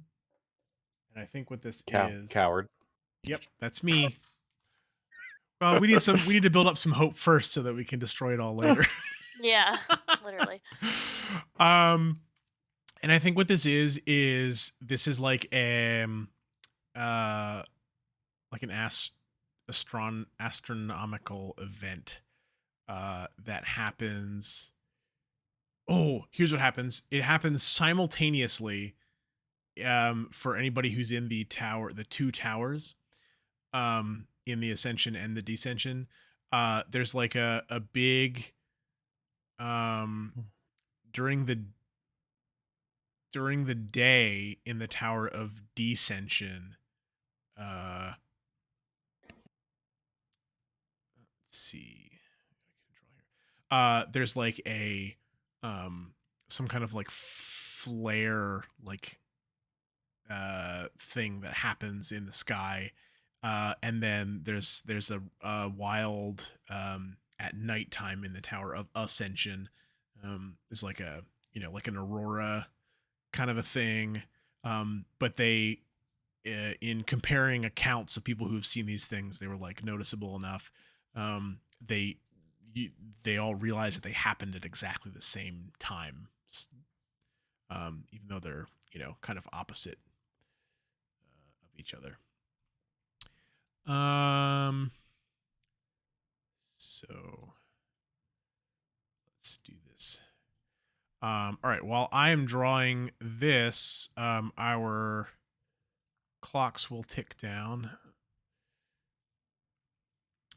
So while I'm doing that, so Joe, Yeah. your Test the Borders project completes.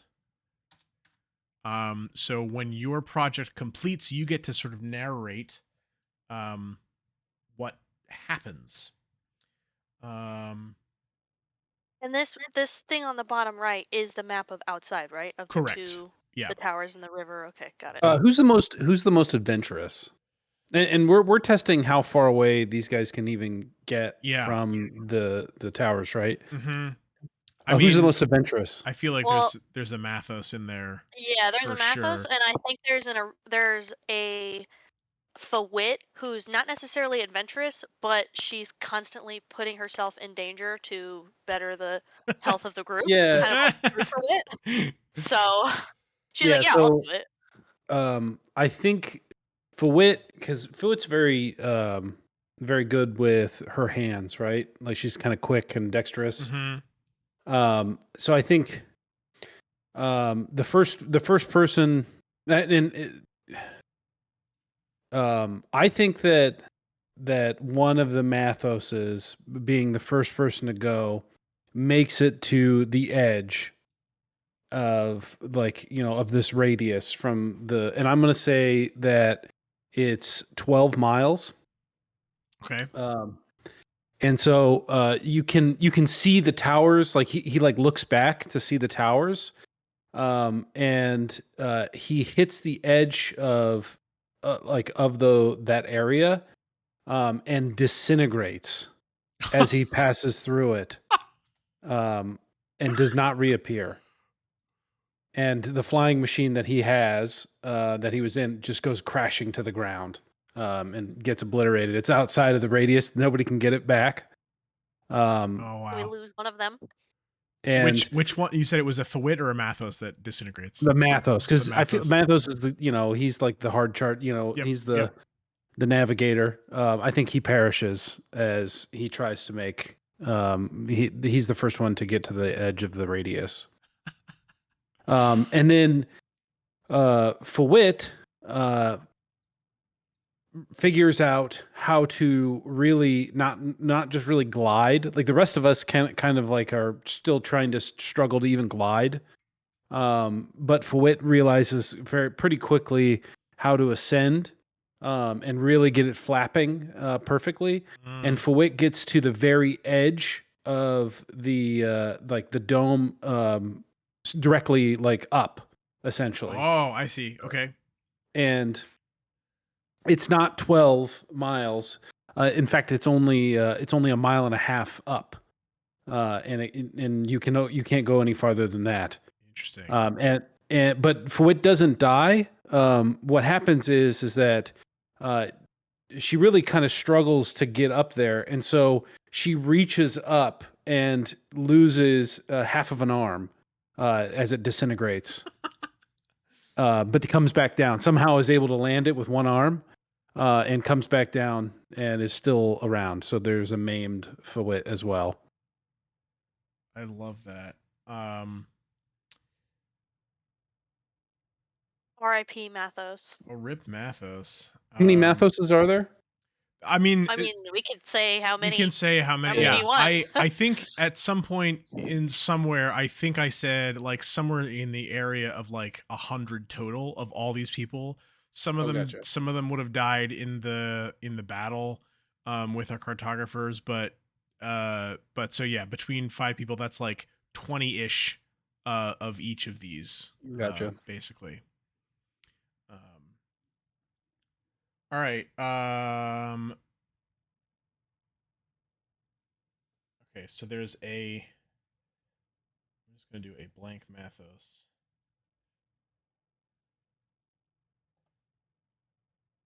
Who dies? We just need to figure out what kind of fawit this is. What fawits do we have? Oh, so the fawits I have listed here so far already are I have Moonrise's fawit, who is no, it was just that one. Who basically becomes like a she's like a monk, like a kind, loving monk, and I think she's older. And then I also have a group called the Dusk, that is a group of Fawits, because Fawit's whole thing was that she was like part of this kind of military religious group that she's now breaking out of. So the Dusk is a group of Fawits that kind of reverted back, or Fawits that were still in that. So they all like dress identically, and they don't talk because the group takes like a vow of silence or whatever, but they operate kind of on their own. So it could have been one of those maybe, um, or a different Fawit if you have an idea for any other Fawit.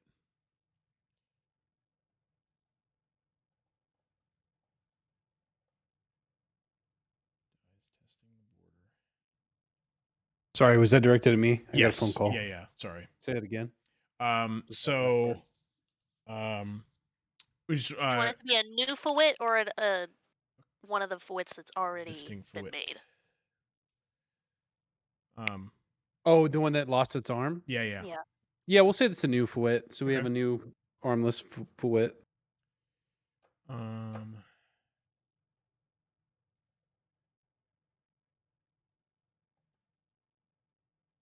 Did we draw the radius on the? Oop, sorry. Yeah, either that or you can draw a like a crashed wingsuit, the one that dead Matthos. Hold on a second.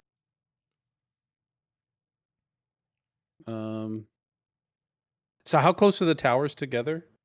They're right. They're the balls of the.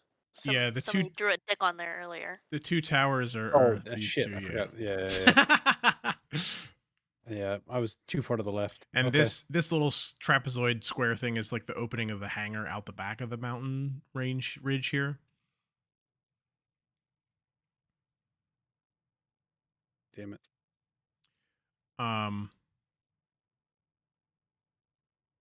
Okay. Cool.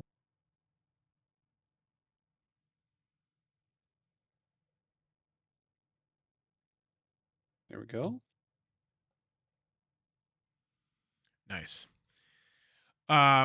So okay, so here's one other question I have about that. So when is there any like warning, like physical, mental, or otherwise, that they get when they're getting close to the barrier, or is it just like Nothing. It's nothing. No, Amazing. it's nothing. But now they know. But now they know. So I would suggest, because that seems pretty significant to me, that maybe we add a taboo, to indicate that people are, because that's, I mean, someone died, someone lost an arm. That now we're pretty worried and concerned about this.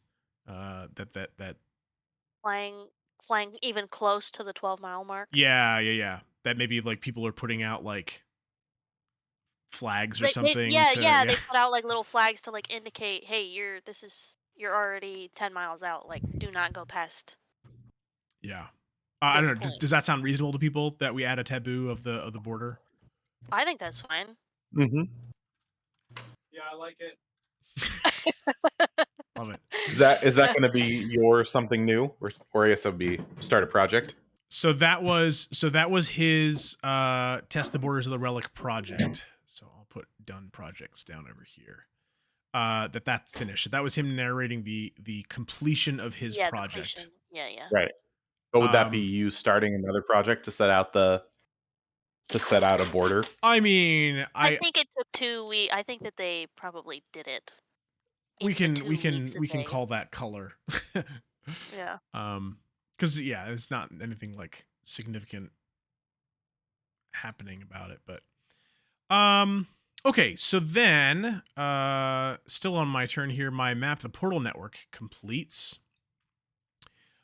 So I think what they realize is that there are more areas that you can get to than just what we have sort of mapped here. Mhm. Yeah. Like I think there are people that find other like strange areas that it's just like a portal door opens up into like this crazy weird like forest thing. What if one And of the portals opens at the bottom of the lake that's oh, in the the this lake here. Yeah, yeah, in the hallway part. But There's a door that leads to that water. but taking all the time to sort of figure that out. Now there are people that can figure out these sorts of things, and I think there's a lot of weird like ritual almost that's involved with. Oh well, if you want to go to this place, you have to go at like this time of day, and you have to bring like uh this you know book with you that we found or like lots of crazy weird uh kind of ritual things like that are able to help us get to the places that we need to go, but now um we're confident in navigating and can go where we want to go. And and maybe there's people that's like, hey, we found all these crazy places, here's some resources we can use to help build these houses, that Yeah. kind of stuff. We've got resources that we can, some bracks are like, oh hey, we found this area with a lot of wildlife that we can hunt, um whatever, things like that. Yeah. And the building homes will also tick down. And then I'll need to think of something to draw with the portals. I'm Maybe just you can add blue to the ones that maybe lead to like yeah, other and I spots. think because I think it's like you can use the same portal to get to like a bunch of different places, but it's Yeah. like figuring out the little, like I said, the sort of ritual of like, oh, if I do this way, if I walk backwards into this portal, then it takes me to this place, or if I walk You could put this way, it goes into this other place. you could put like a map in the hangar of like with like a tiny little X on it that marks, oh hey, you're here. And then, there's Oh yeah, some there we go. portal and they have like dates and times in which you can A chart. go. Yeah, yeah.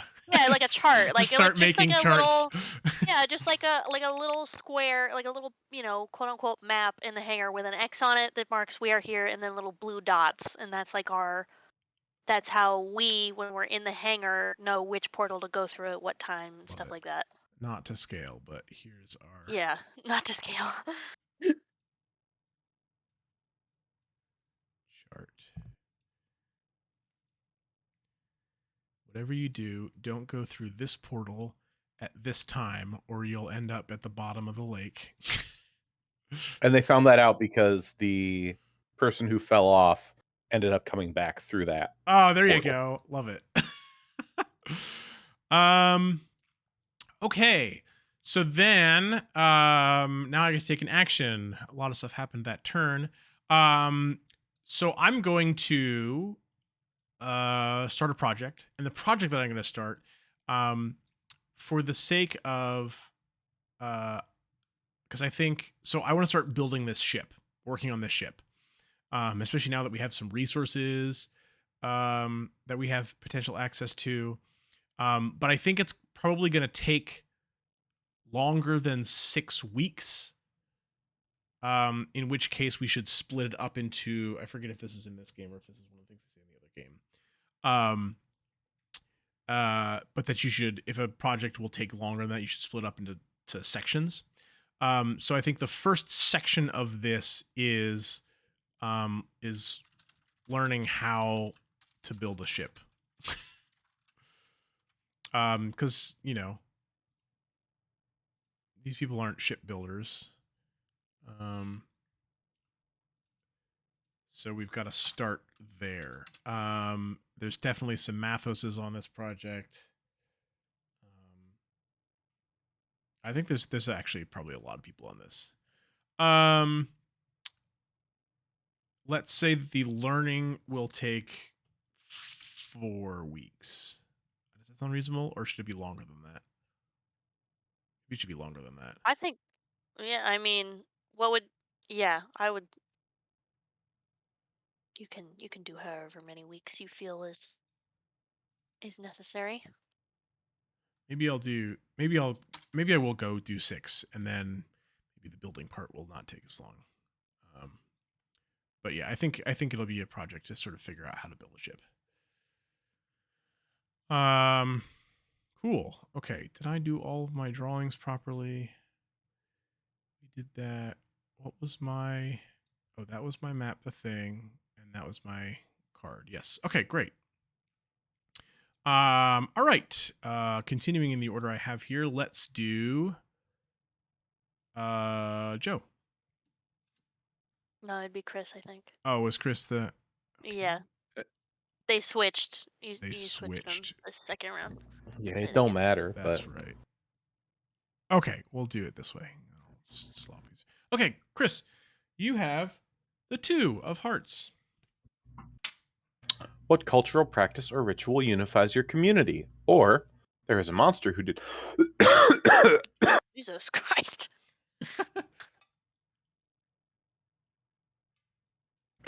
What's going on? Chris dying? There is a monster who did not join with you in driving off the humans. Where are they on the map? What makes them different? Can you pop 2 hearts in the chat? I will do this. All right. I think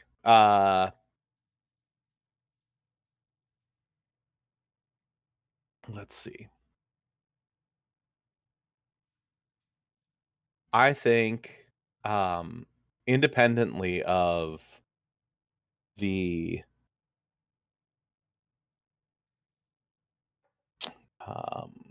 what are they called? The Dusk.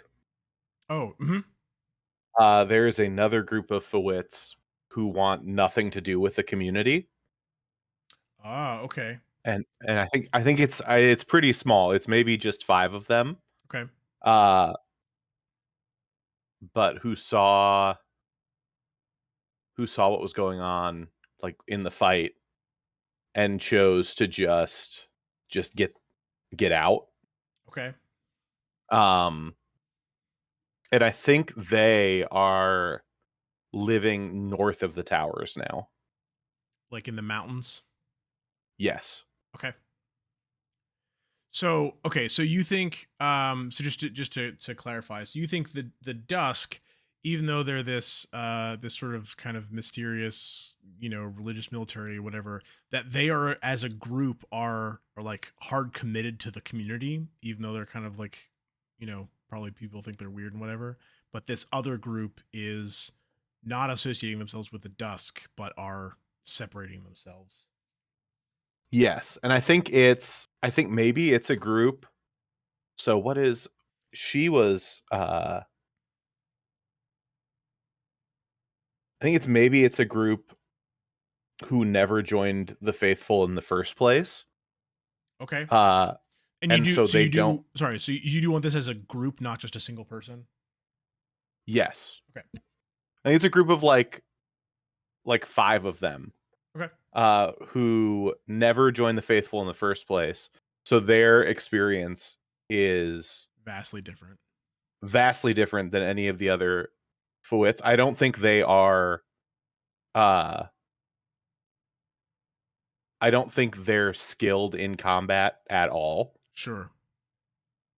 They're basically just like civilians who ended up in this fight and fled. And I think there were probably more of them. And there might have even been other like Brax and Iridias and Matthoses included at the beginning. But there's a a physical prowess to being a Fwit regardless of training that allowed them to escape the tower during the fight. Okay. And I think they've experienced in a similar way. They were fleeing, and a couple of them probably did dissolve around the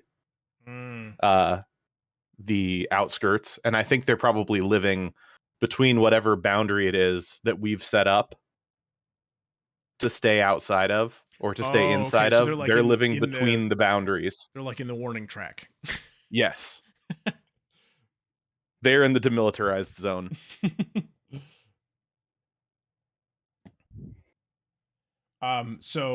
So are there 5 of them, because you said some of them like disintegrated? Are there 5 of them left, or are there Yes. fewer than that? Okay. I think there are 5 of them left. Let me give us a demilitarized zone circle.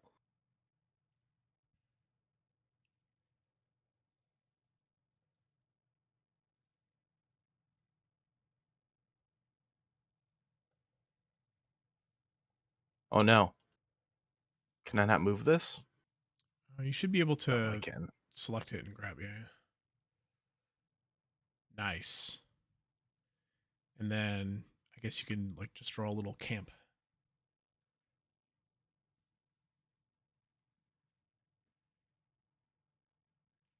And then if you think of a name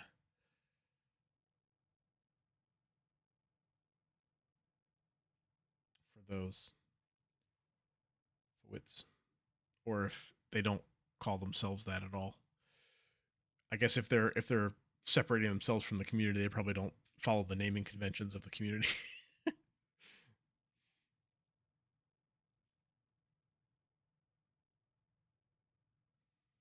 Um Maybe they I just think take we one letter of her name. I think they call themselves the Escaped, Okay. at least as a group. Mm-hmm.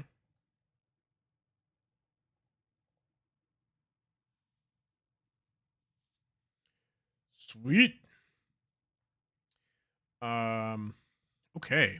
So, that was your card. Now our projects will tick down. And now you get to take an action.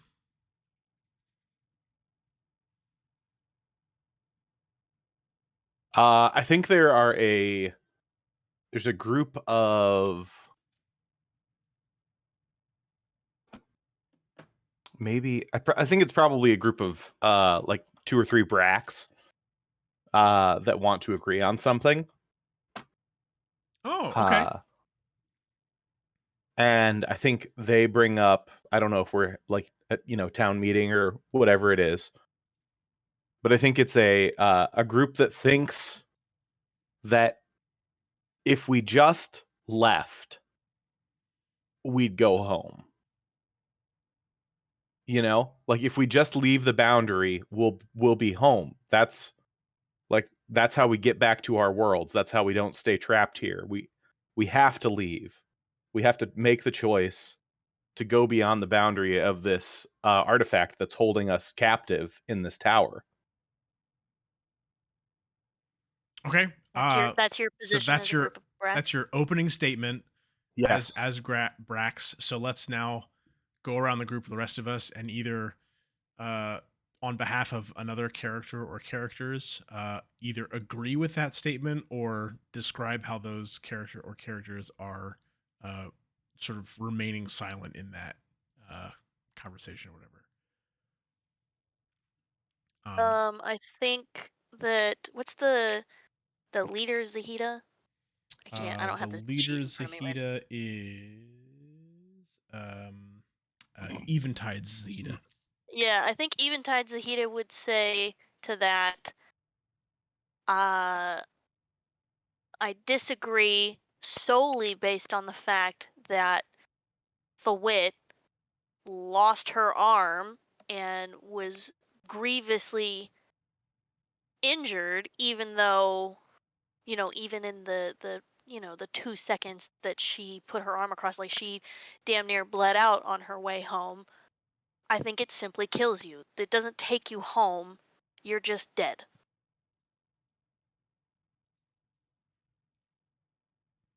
That's her stance on that.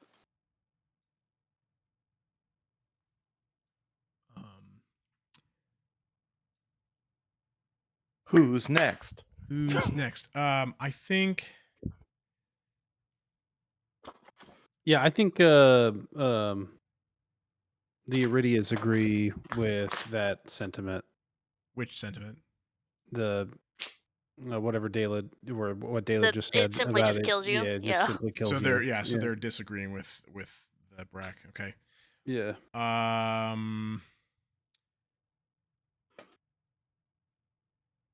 I put a tombstone there for Matthos. Is that what that is? I was curious. Someone goes out and builds someone.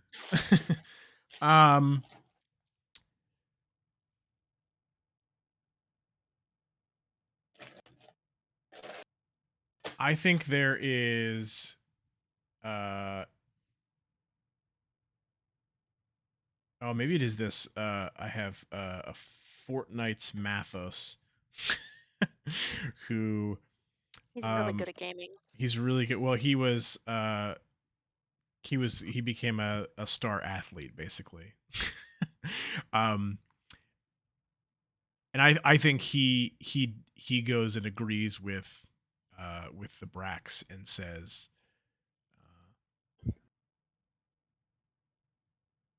if there's a chance that we can get back to our homes and away from here, then we should at least explore it.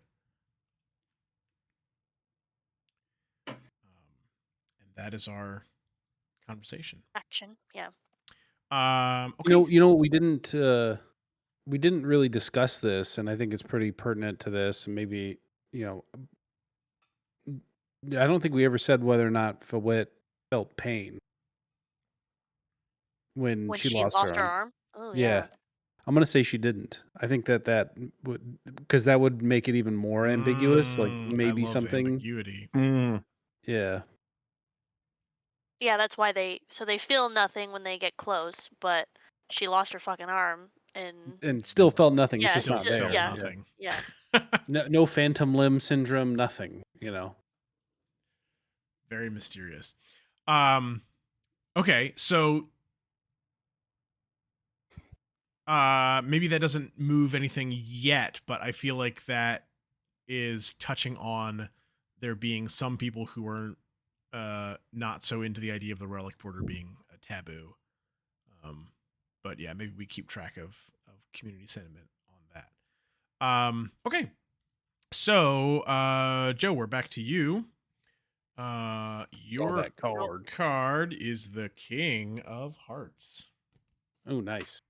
A ritual from the human occupiers has been adopted by some of the monsters here. What is it?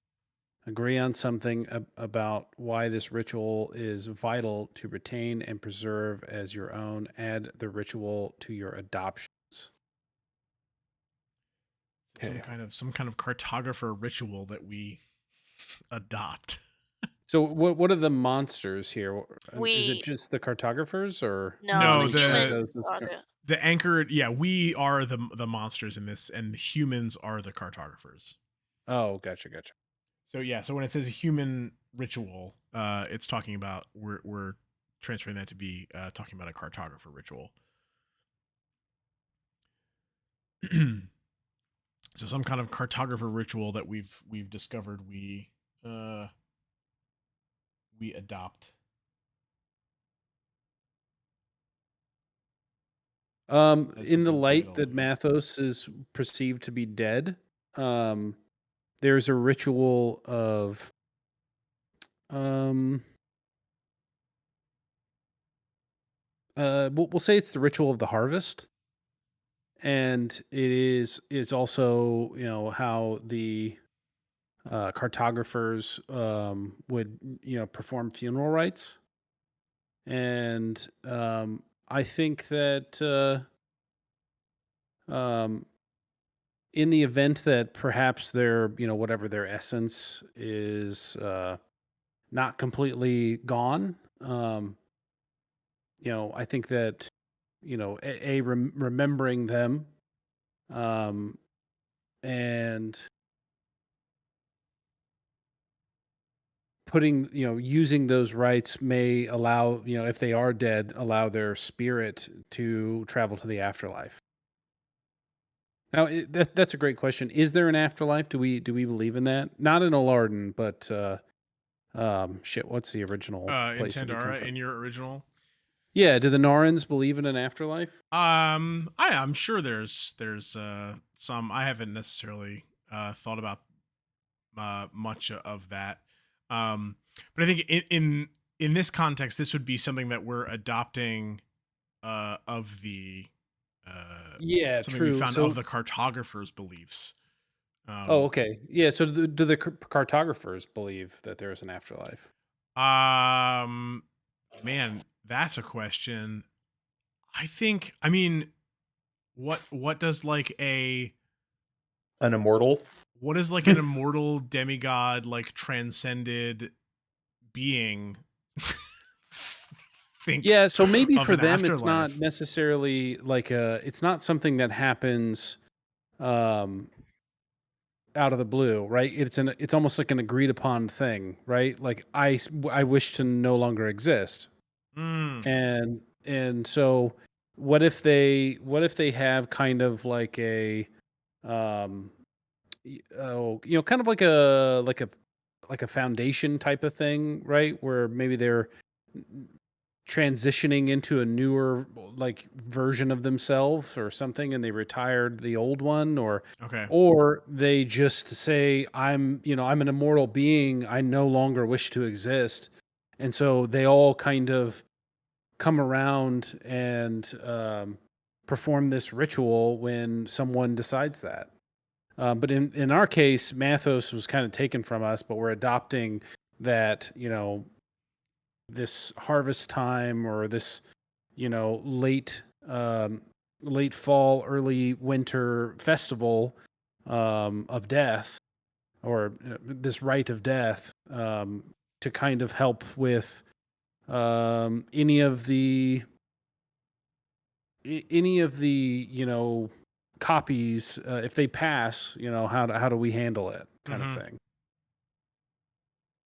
Yeah, or what does it even mean for a like And weird does that alternate reality version of someone to Right. I mean, but die? Does that? Yeah, yeah, because, you know, exactly. I think from and this does that perspective, we are kind of born from the cartographer magic, Yeah, right? Or yeah. and so wherever we go, maybe it's not the way we think about Tandara. Maybe, you know, depending on what society you come from in Tandara, maybe you have an afterlife or you don't. But clearly, the cartographers believed in something Yeah. um, greater than even themselves, and some other place, and That's that's where. a yeah, I think that's a Yeah. really interesting take on it, saying that like we all kind of were sprung out of this cartographer magic in the first place. Like that almost turns into this kind of like sort of quasi religion uh among these people that they see that as something really important kind of about themselves.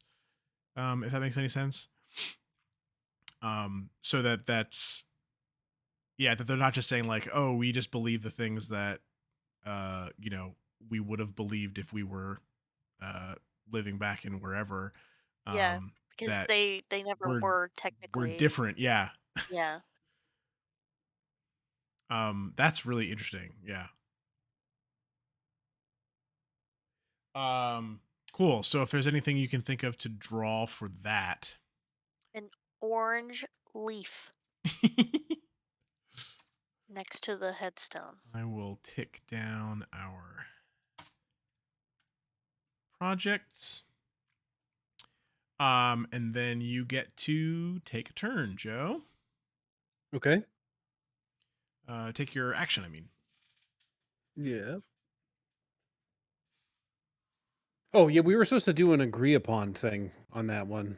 Oh, Let me go you're back up. right. We're right. Yeah. We should agree on something about why this ritual is vital to retain and preserve as your own. I mean, I guess Or we sort maybe of we already did did that. just talk about that in more long-winded way, but Yeah. Yeah, okay, maybe we are doing that. Okay, let me...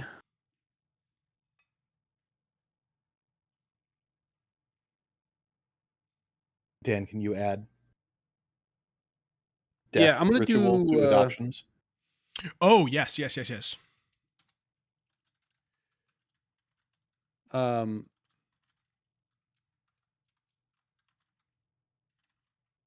I'm gonna uncover something old.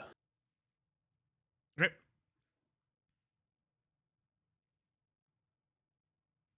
And that can be like anything, right? Mhm. Okay, so I think we spend enough time. I'm gonna say, like, and so here's a good question. Out of all the copies, there, like, if there are 5 of each, right? Like 20-ish of each. Yeah. So are they all from the same? Do they all kind of like, oh well, I'm the Iridia from th- and like I know this Brack kind of thing. Like, does that make sense? Or do they? Is it so jumbled up they really don't even know? I'm Oh yeah, are there parties? Yeah.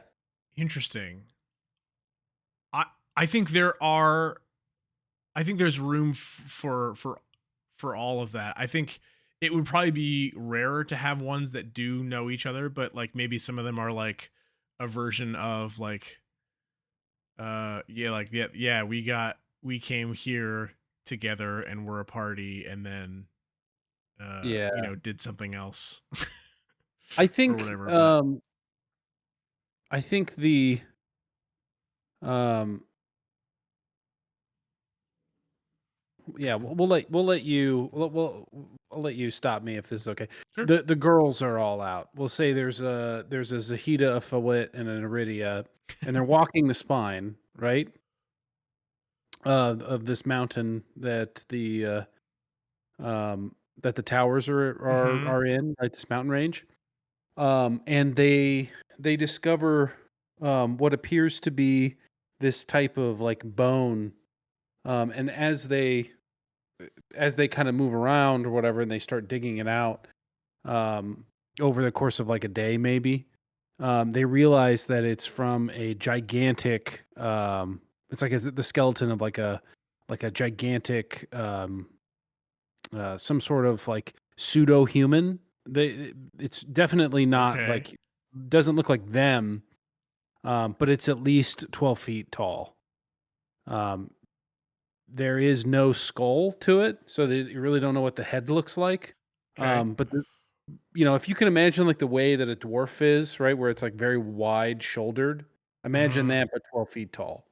So it's extremely, extremely wide with like the arms that go down past its knees. Wild. So could be a creature, could be a humanoid, but we Yeah, it don't could be some know. sort of creature, some sort of giant. It looks like some sort of bipedal creature, Okay. very ape-like in its features.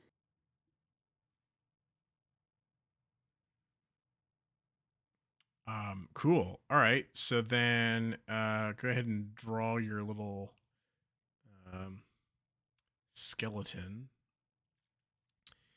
As we move on to Dela. Your card Hey, is the 8.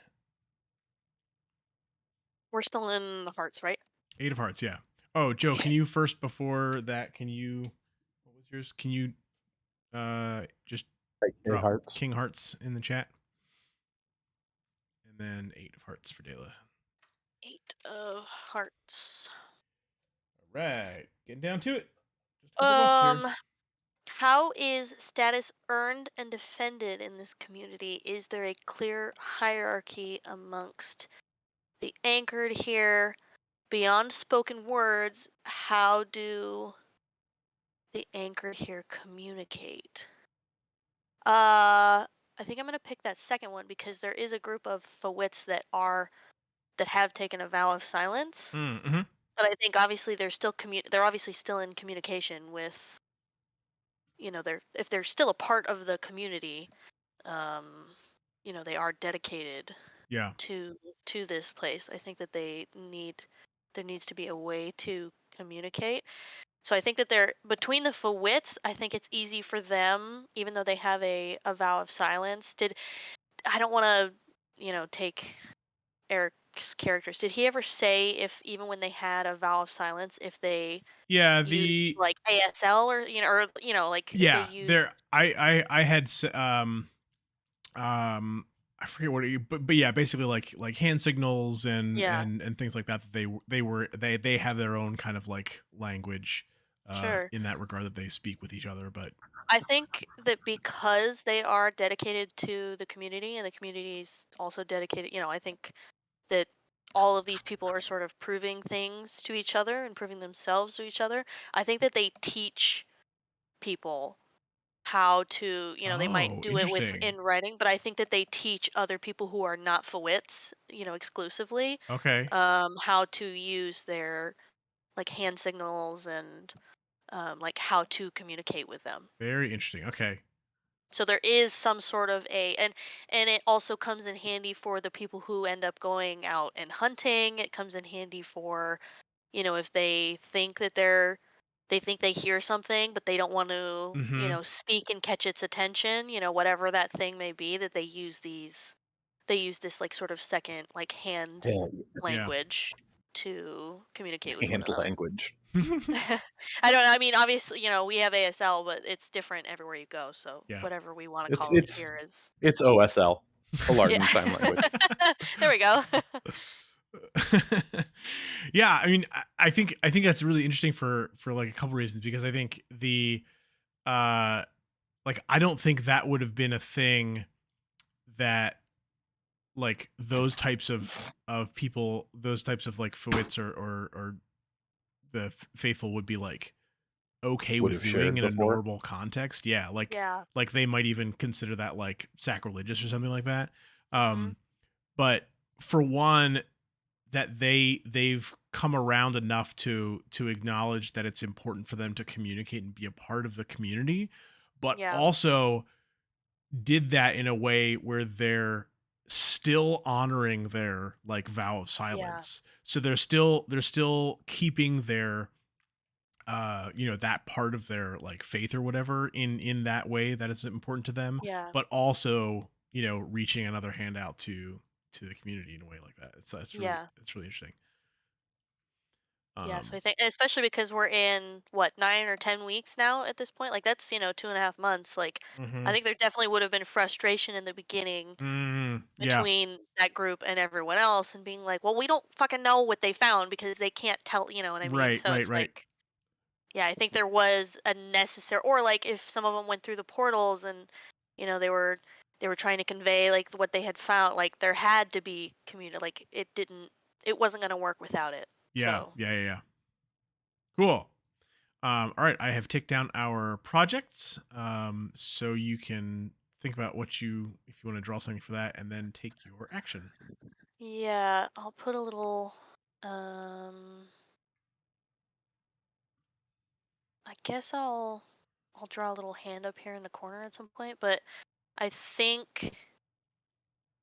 Uh, oh boy.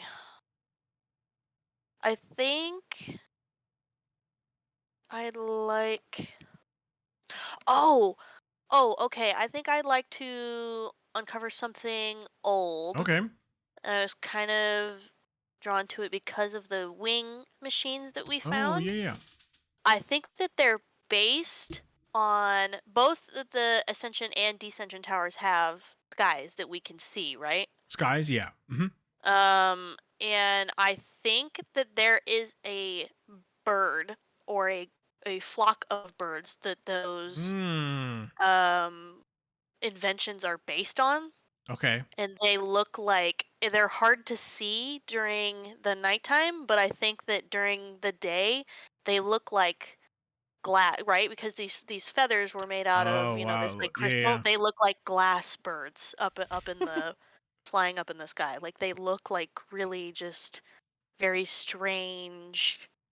Um, yeah, just like these very strange, like they look delicate and easily breakable, but clearly they've survived this long on whatever they survive on. But yeah, I think they look like there's like glass birds up I think I want to say in the Tower of Ascension, Okay. because it kind of seems like because of the milky white Glass seabirds, yeah. ocean. Yeah, that seems kind of like like an interesting creature. So yeah, they find these like strange.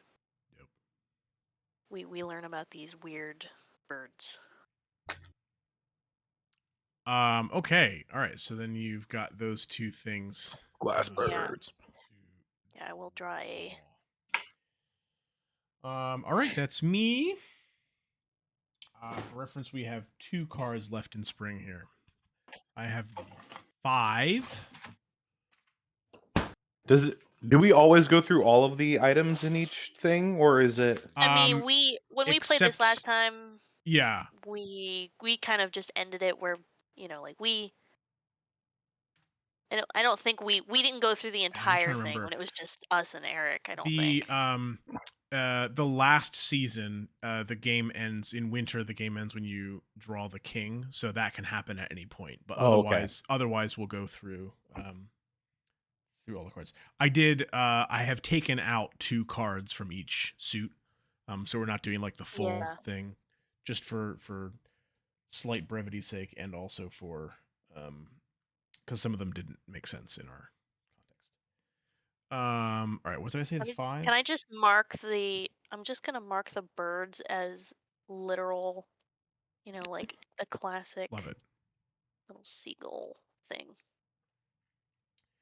All Really hard right. to draw on this. 5 of hearts.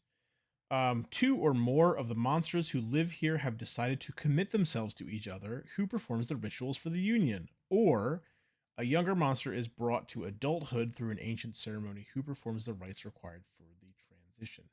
I think both of these are really interesting because they make us think about these people getting married and also these people, like the potential for these people being younger. Um, Oh yeah. like that not all of these were Yeah. just adults, Yeah, like because they're definitely all different. They're ages. definitely Yeah. all different ages and stuff. Yeah. I do think I'm gonna pick the that 2 of them get married though, because I think that's fun. Well, commit themselves We to each we other. love a good Oh romance. Don't do man, it. who's Don't do an enemies to lovers. who's who's getting Enemies to lovers. married? When the enemies aren't lovering. um Forced proximity. right. There was only one bed. Yeah, there was only one bed. All the um classic romance tropes. Are we entering? Okay, yeah, we are. Okay. I was going to say, are we entering in new anchored and stuff into this, but I can see that we are. yeah. I think it's here's my suggestion. This is supposed to be me deciding against my card, but these are all our characters, so I'm willing to. Right. I think You got this. pick. I think this is tomorrow's Brack, who's the Brack that's the leader, and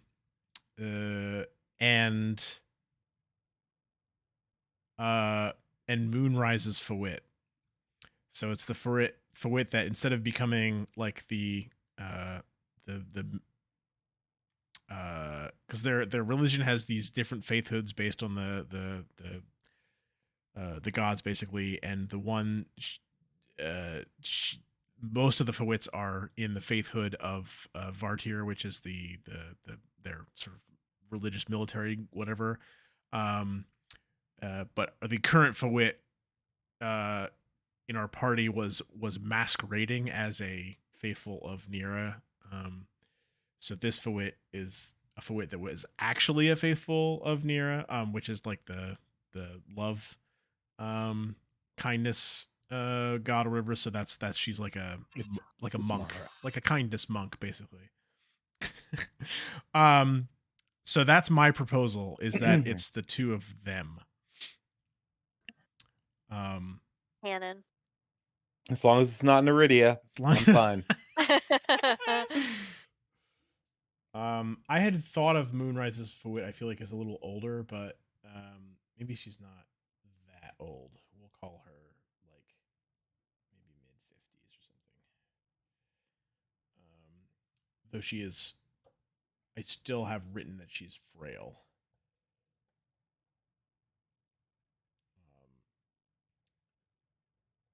But that seems sweet to me. Don't you think like Leader Brack would? There's even a wedding. It brings everyone together. Yeah. Because I feel like Leader, like maybe a little bit reckless, recklessly selfless. Brack, I think has. I'll do anything to keep this community together, including marrying that old biddy.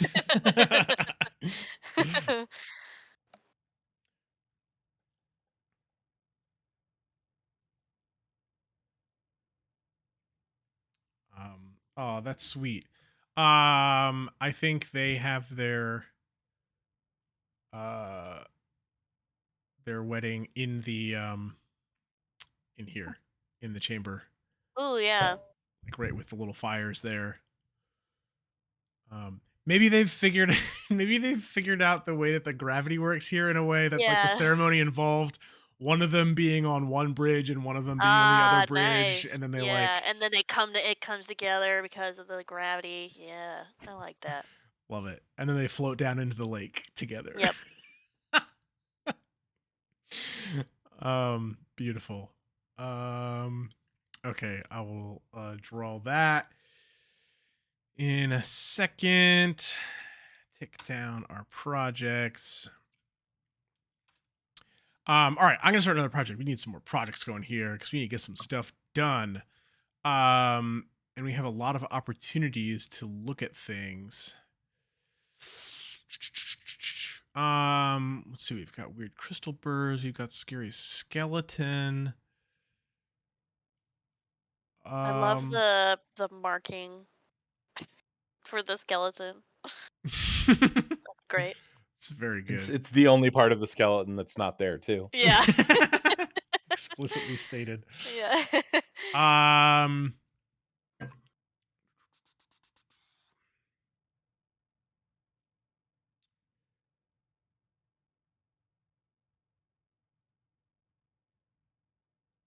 Oh wait, no. You know what this is?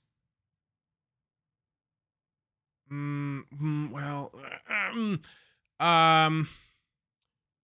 we do technically have to do this at some point, but I think it needs to come a little later. So I won't do that right now. Let's.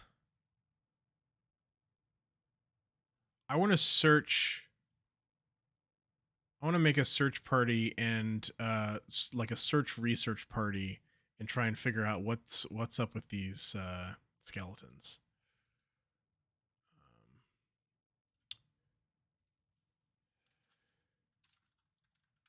Search research concerning the skeleton.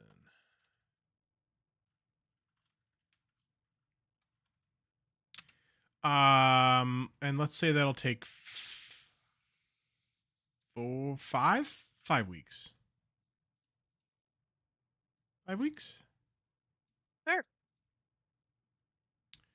Who knows what they'll find? I guess I have to think of that by the time that takes down. Okay, so let me draw my wedding while I draw a card for Chris. All right, I think this is our last spring card, the 10 of Hearts. You could put like 2 little wedding rings in the corner or something. All right. How varied are the diets within the community? Which monster has the most unsettling or untenable diet? Or It's one what of the- materials are needed to upkeep and maintain the layers within the community? Are any of those materials difficult to get or hard to find?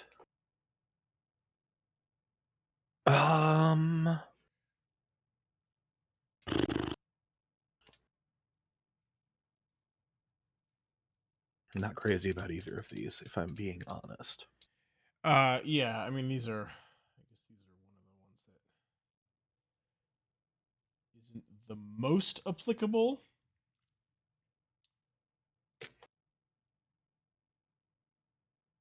So I'm open for some level. One of the Zaidas is a vegetarian, and we have to find her lettuce.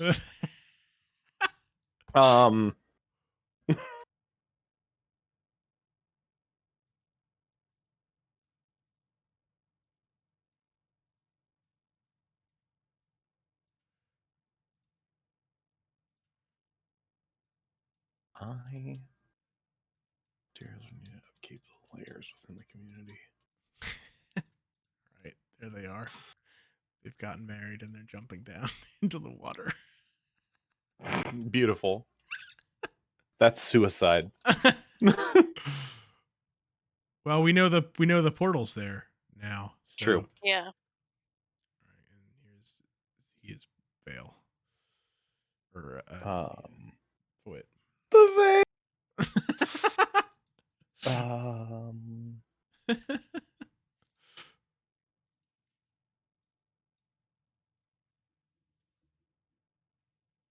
I think I'm going to say how varied are the diets within the community, and I'm going to say that there is an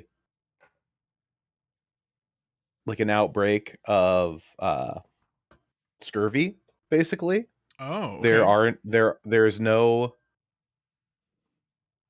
Everyone's been so hard at work, and just like there's no fruit. There's no, Mm-hmm.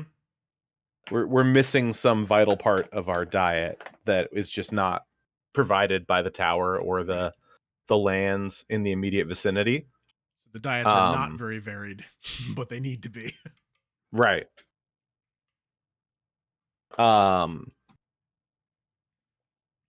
And so I think, I don't know, can I suggest a way to fix this? I mean, you can in start some way? a Yeah. project on your turn at the end of your turn. Okay. Yeah, so I think that's that. That's that. All right, let's take these down. So building homes finishes. Oh, sick. Okay, I'm gonna say that because of that, they build up as well, up into the hangar. Not just down and around the bottom. That they actually have kind of a. Are That they there's. are they building anywhere other than the hangar? I don't think for their. I think for their homes, unless it's like I think there's a couple of very small outliers. So one, like yesterweek's Oh, right. Iridia, that they maybe set Just up off on something. our own. They maybe set up something small in like like a couple of cots. Mm-hmm. Like in the atlas or something. But I think for the most part, they build their homes in the place where there is a regular day and night cycle. Okay. So I will draw some extra. Some extra and more homes. sturdy houses. Yes. So they're pretty well established then at this point. Yes. Love it. Okay, would you like to start that project now, Chris? Yeah, I think the project. Ooh, I didn't mean to do that. Let me get rid of that little line. How dare. I think the project is going to be setting up a beacon in the hopes of starting some like trade. Oh, okay. And I think they do it as far away from the towers as they can get. Okay. Like they're not trying to get people, in here. Right. But I would say like down at the south, maybe they set up some kind of like signal fire, like to Like a try to small draw. like outpost and stuff. Yeah. Trading outpost. All right. Yeah. They start a trading outpost down there, and that is kind of moved back and forth. People move back and forth to that via the flying machines. Love those flying machines. All right. How long will that project take? I think setting it up doesn't take very long, but waiting for it to be spotted and for Yep. someone to come investigate takes quite a while. So I'm going to set it at 6 weeks. 6 weeks for the trading outpost. Yeah, probably down by the river, right? On the farthest. Yeah, by the bend in Furthest. Siflesi. Yeah. Just around the river bend, you might say. You might say that. Okay. All right. So You might not though. we are at the end of spring. Do we want to take like a quick break here and then dive into summer when we get back? Or Whatever you wanna. Allie, Whatever do you you want to wanna go, do. Dan? I think probably what we'll do is we'll just go through summer. I think now that we're kind of rolling a little bit, we should not take that long. And then we'll call it at the end of summer. So we'll just do another season. And then we'll find a time to come back and do fall and winter. Does that sound reasonable to people, or I think that's fine. Because yeah, this does especially when you're first starting out, like it takes does a while take to some. figure out? Yeah, it takes some time for sure. And I don't know, maybe if we start encroaching on like 11, maybe we can kind of call it Cut it there, and we'll early. just Yeah. Okay. yeah. Great. Fine with me. Okay. Let's take a quick like 5 minutes here. Because I need to go pee at least. And then we'll come back and dive into summer. Great. Where's my this one?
All right, we are back.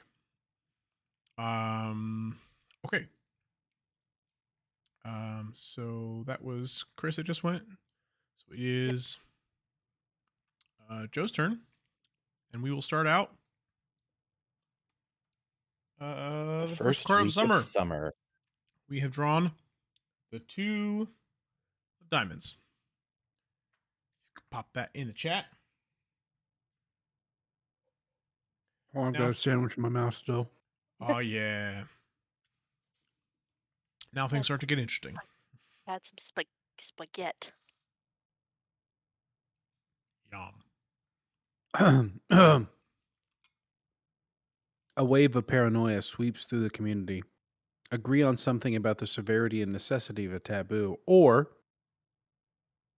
someone takes their fascination with a taboo too far. Who is it? How does the community react? Oh boy. Definitely the second. Ooh.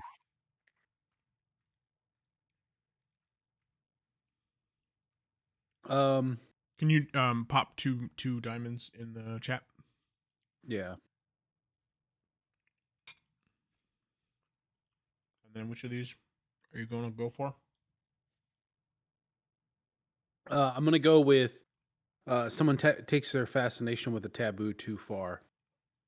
Love it. So our current taboos are the giant creatures, the fountain orrery relic, caches of jewelry, and the relic border. I'm gonna say that it's one of the Iridias. Sounds right. A new one that no one has seen Okay. before. In fact, she's ran out of her own supply of booze, and unable to make anything of use with the valley or the river that that she knows how to do anyways. She becomes obsessed with the caches of jewelry, and to the point that she's been trying to replicate the jewelry. With whatever material it is. In fact, she's been trying to take like loose crystals and try to form them into the shapes and like with the precision that the other ones have done. Um, and she doesn't sleep. She doesn't eat. That's all she does is spend time in there. And if anybody tries to question her, you can see like the deep bags underneath of her eyes. It's killing her. So is The this madness of invention. um is this an Iridia that like has gone full on into like the jewelry stuff? Like who is like her life was like way focused around the jewelry Oh yeah, in yeah, a yeah, way that definitely. because that I Or mean you know what? or like making jewelry and so that's like why she's so obsessed with this jewelry here. No, I don't think she was a jewelry maker, but she was a craftsman, like many Nar are. Okay. Um, and I think she was more of like an engineer, but Okay. of like small items like music boxes, clocks, those kinds of things, um, and more of a tinkerer, Got it. and the main Iridia, obviously, and many of the other Iridias are also jewel crafters. Um, and this is probably her first foray into jewel crafting. Okay, interesting. But she actually surprisingly has made like some necklaces that are absolutely incredible. Like they like spin, like you can like spin the necklace, and the way that it's like kind of like the gyroscopic of it, it'll spin for like an hour. Um, but yeah, so she's it's clear she's dying. She's like fading, like she's like wasting away. Okay. Um I'll let the other two decide how the community how reacts. the community reacts. Um, for sure, the Fawit that got married, she would be totally distraught by this. Mhm.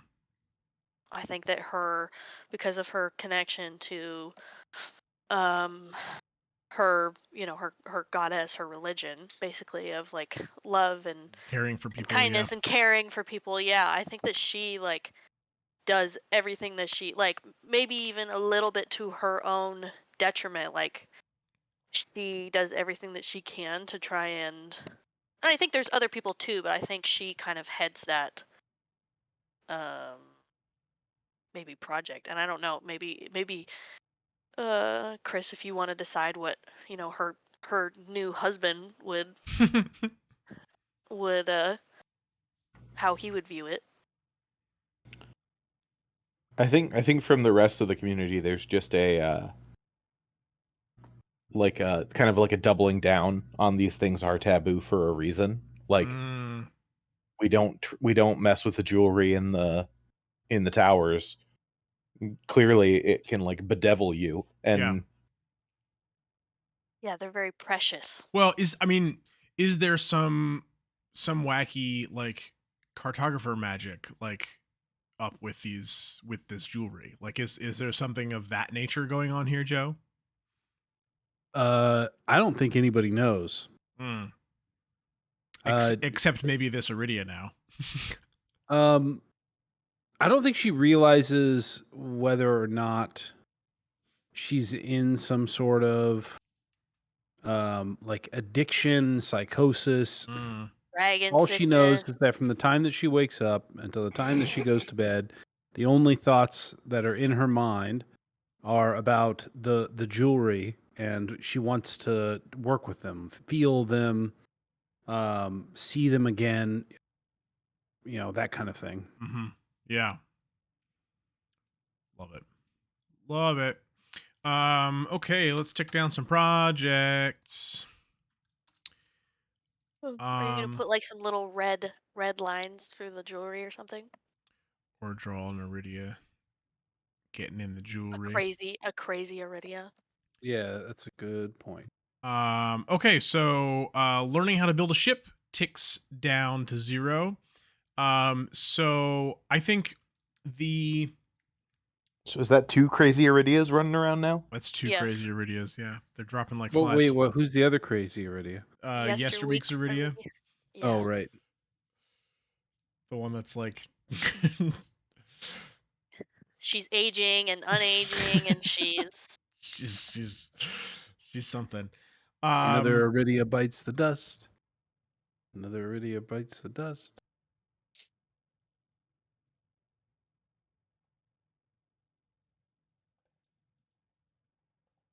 All right, so I'm gonna add. I think this is a Matthos that sort of comes out the head of this little shipbuilding crew. I think maybe he's older. Um, like I don't know, like 60s ish or something like that. Um,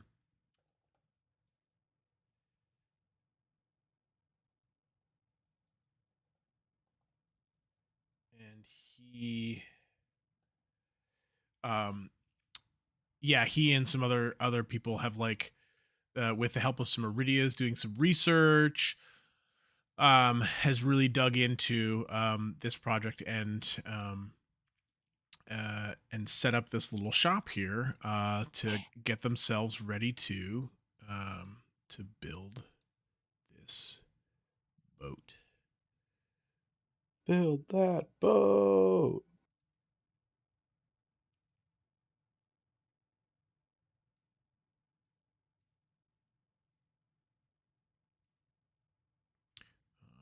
So this is Matthos, one of the Mathoses. He's ready. He's got a hammer.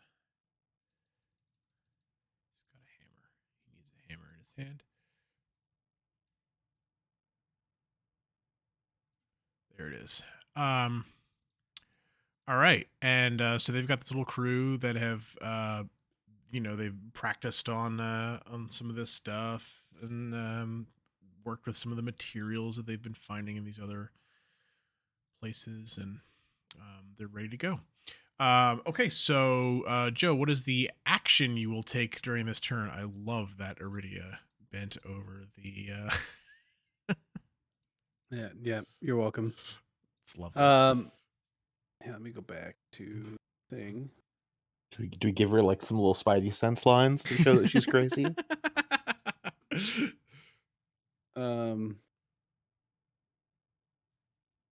Yeah, so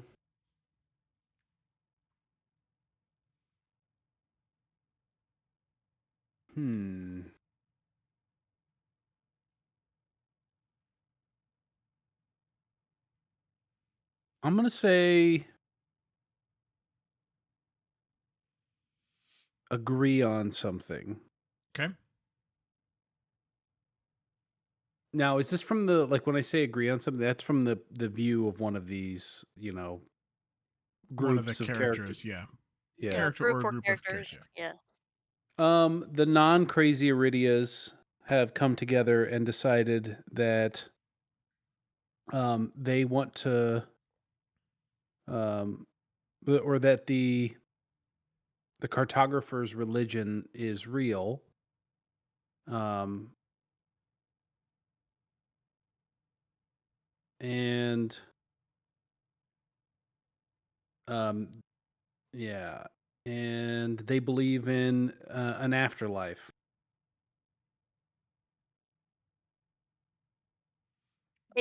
Specifically in a cartographer afterlife. Correct.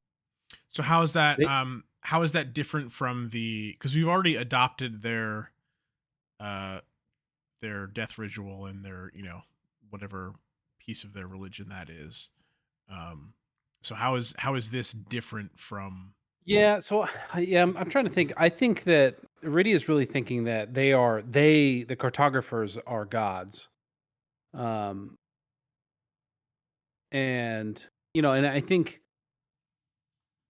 being the studious person that any Iridia would be, um, she for sure knows about like other religions, maybe prior to like Narns even existing. Like somebody had religions before, but I think that it's not a normal thing, right, in Tandara. Um, but here, I think it's plain to her that um, the cartographers are gods,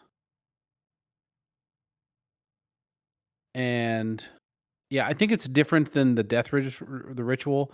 That's more specific to for one thing dying, and less about worship. Okay. The Iridias, the group of Iridias that have not gone crazy, not jewelry nor the yesteryear, Iridia, they come together and they state that the cartographers um, are divine, essentially, in origin.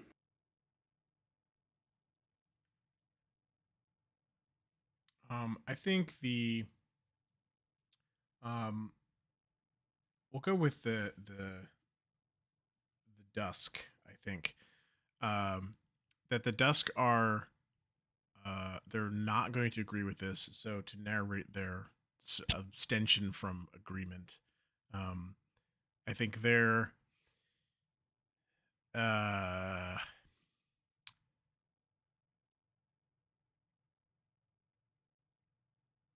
yeah, I think that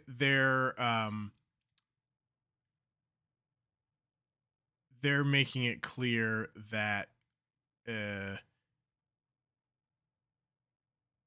like their purpose in this regard is to sort of fight on behalf of the community. um and I think they spend less time as a group in the hall of maps, because I think that's the feels like that's like the closest um the space that's the closest related to the cartographers specifically. um and that they um yeah, that they start putting a deliberate focus on like making sure that they're staying in like fighting shape, kind of making it clear that uh, they see the cartographers as enemies, not as something to be worshipped. I think most of the, maybe not all, but I would say most of the Zahitas would agree that the the cartographers are enemies, and therefore their religion being an extension of them is not something to follow, because um where she's from, and because she's, Hanalon, or I can't remember exactly what her people are called, but Yeah, the Hunterling.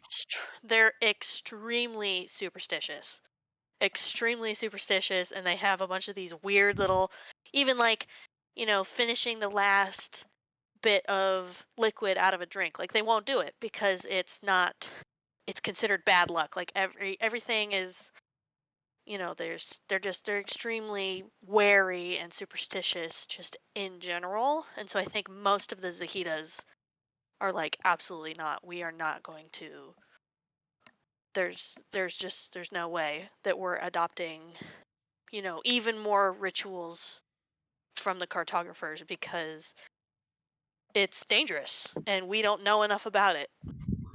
So I think that's their position. Fortnite's Matthos stands up and he says, "Listen, friends, clearly the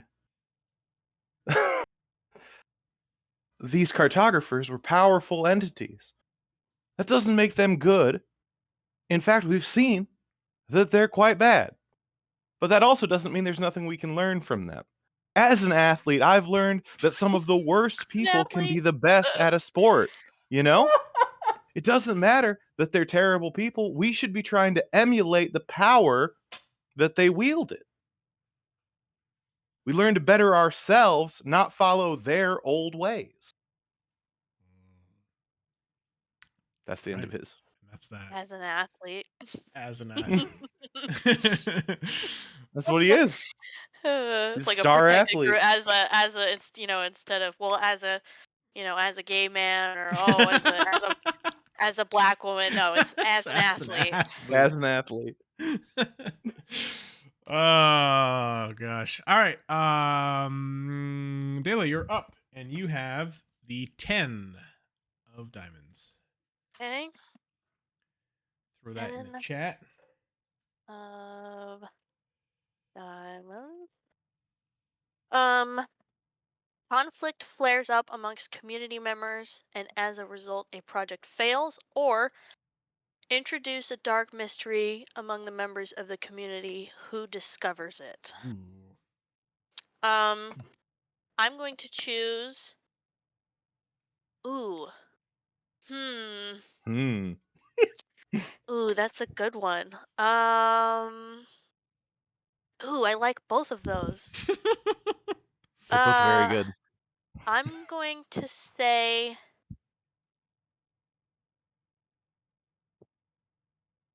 I'm gonna say. Question. We've only ever met two cartographers, right? Who's we? Like Like as we the the players. anchored or the players? I guess. Well, The answer is different to those two questions. The anchored okay. I guess we, the anchored, have only ever I've only ever met the two, yeah. these The two. players you've also met the one you like sort of accidentally woke up and whatever, but there's another one running around. Okay. Okay. I'm going to pick the second option. Introduce a dark mystery. Ooh. Ooh. Maybe. Introduce a dark mystery amongst the members of the community who discovers it. Um, when we found out the names of the two that we fought, or Mhm. like did we name them, or was there like a plaque that had? Because clearly they didn't tell us their names, right? Like, Hello, it's me. yeah, I'm like the did evitative we? one. Yeah, I mean, yeah, that's a good question.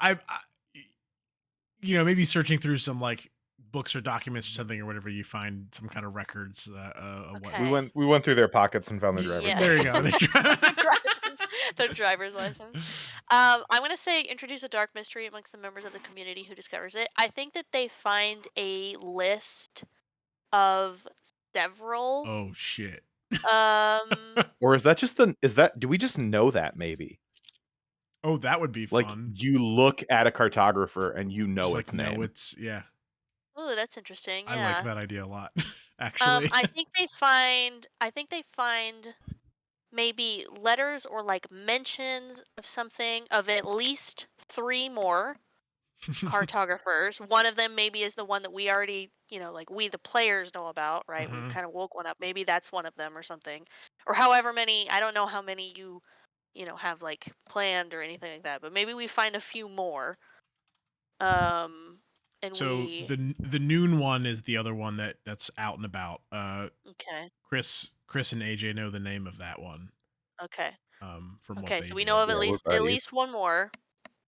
And we find like like papers mentioning a couple more, and I think there the mystery of it is that someone has clearly written in the margins, um like of these notes, like clearly someone else has like gone through some of these papers and has like written on some of them.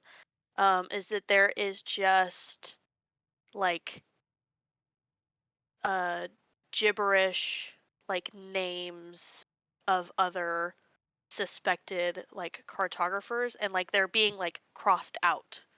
Oh. Okay. And I think maybe I'm trying to decide who else would be. I know there's a bunch of Iridias that are probably up in the atlas, but I want to say this one's discovered by a Fawit. Okay. Um that is like sort of not one of the dusk wits, but Fawits, but maybe another. Maybe actually, you know what? The one who uh hold on, let me look here. The armless one. Yeah, maybe the armless one.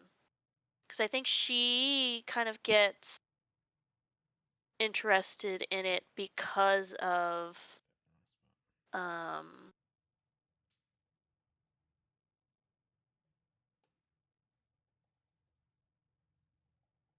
yeah, because of her losing her arm, that she uh That gained a fascination. yeah, is sort of like, all right, what the hell else is, sort of going on around this.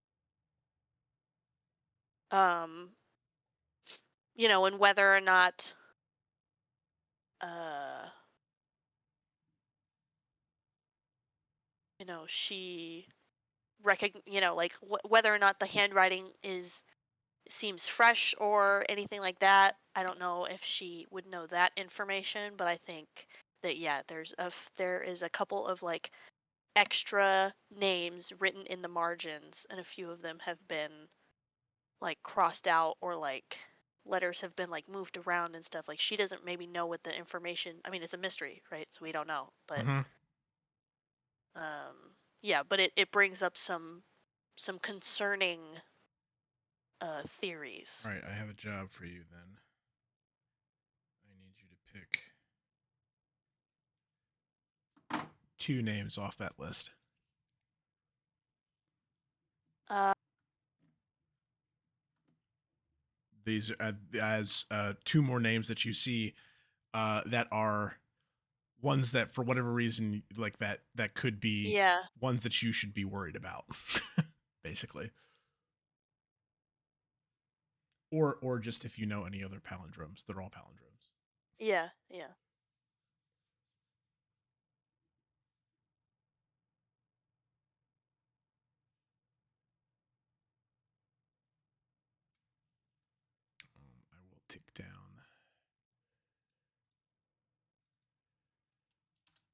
So while you do that, And we'll draw a, I don't know, a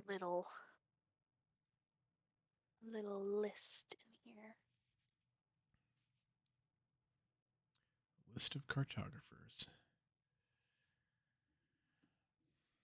So go ahead whenever you decide on which two you want to add. Just throw them in the Yeah, chat. yeah. And Remember that part when you were talking about how we get to do a new bird dragon that everybody gets to worry about? yeah. You want me to put this in in the chat here. roll 20? Yeah. Okay. Just so we have record of.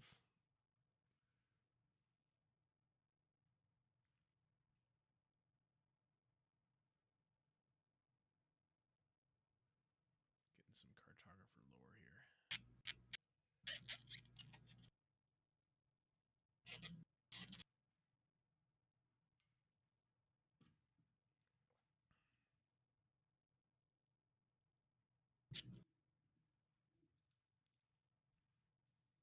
Oh, those are two that are crossed out. Yeah, yeah. I think that it's been like, they've been like written down, or they've been like, yeah, they're people, somebody has written in the margins and crossed names out, and it's like, it doesn't, a lot of it doesn't really make any sense, but yeah, there's, I mean, again, it's a dark mystery. We don't really fucking know what's going on with the, if we need to worry about them, if they're dead, we don't know. Yeah, we don't know. So Well, for just as a point of reference, then, do you see the names of the two that are dead here? ooh, oh, that's interesting. Like, are they in there somewhere that you can use them as knowing those two are dead? Can you then use that to sort of like I gain think some they're sort of on. inference? Yeah, I think they're on the list, but nobody, there's nothing like next to their names. Mm, There's no like, it's not like their names are crossed out, oh, because they're dead. right. It's something about these other two that there's a reason their names have There's been crossed out. notes We on just them. don't know what it is. Yeah. Interesting. Maybe it's because they're the good guys and they want to help us. Hey, you never know. That'd be a heck of a dark mystery. um. Okay. Action. My action is going to be, uh, ooh boy. I think we uncover something old. I think we uncover something through one of the portals. I'm gonna add like a room off to the side here, and Another we area. discover a new area. And I think it's got to have something to do with the cartographers, right? Like, it can't, like, we need more. You find another room with a cartographer chilling Yeah, in it. yeah. Hey Yeah, guys, what's awesome. up? He kills everyone. Everyone Yeah. can go to bed now. Yeah. We'll put a little portal here. Roll for Um, initiative. yeah, roll for initiative. Um, and I think it is a moving. Uh, ooh, is there? Question: Is there like Is there like spirits or ghosts at all in this? Have we ever come across like Mm. truly like afterlife sort of beings? Um, I don't think we've come across that yet. And by yet I mean not that you might later. Right. Just that like no, I don't think that's something we've come across. Okay. Though we are doing an awful lot of talk about the afterlife right now, so Yeah, I think that there is a like in it's a like living library in that, or ooh, maybe unliving library in that you come into it one day and you maybe find something of interest and you put it back on the shelf, and the next day none of the books are the same. Like they Nice. are, or something is moving them around, like they're never in the same spot. The shelves move sort of whenever they need to. Maybe there's like you constantly are seeing things sort of out of the corner of your eye. Like there's clearly there's librarians, but you're just not, Love it. we don't know what's taking care of this. How big is this library? I don't know. Maybe I wouldn't say it's extremely extensive, but I'd say it's probably, oh, I don't know. Maybe the size of it's a large boulder the size of a small boulder. I don't know. The size of a small library. Yeah, it's like maybe like a middle school library. Like it's got Mhm. quite a few, like there's a lot that we can learn from, but when it's constantly moving around like this, we can't really Yeah, yeah, tell yeah. how Totally. much information is actually in here. Cool. Are the books in it in languages that we understand? Ooh. I mean, maybe that's something we can start a Well, project on. some of the Iridias do have already become familiar with some of the language, so as as per our previous stuff Yeah. up here. Well, that's true. So that has been established. So there's our Very little exciting. library. Something old. Yep. Something borrowed. Something. Great. All right, let's do one more turn and then we'll call it for tonight since we're at about where we wanted to stop. So and that is, oh, that's me. Is that all right with everybody? Yeah. Okay. Dan said, well, let me go one more time. I have the ace of diamonds.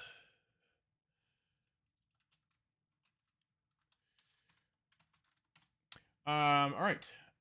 One of the smaller monsters begins to build something that will, quote, bring the humans back. What is it? How does the community react? Oh Or no. one of the larger monsters begins to consume smaller monsters. Why? How does the community react? I also, for this one, I added, because that second one is kind of weird and maybe non-applicable. I added one of the second options from one of the ones I crossed out, or the ones we're not using. Maybe it's extra applicable. But maybe it is. The one extra one I gave in there as an option is one of the monsters threatens or alarms another. What provoked them in the most immediate sense. So all sorts of good stuff. That's the second option from the 7.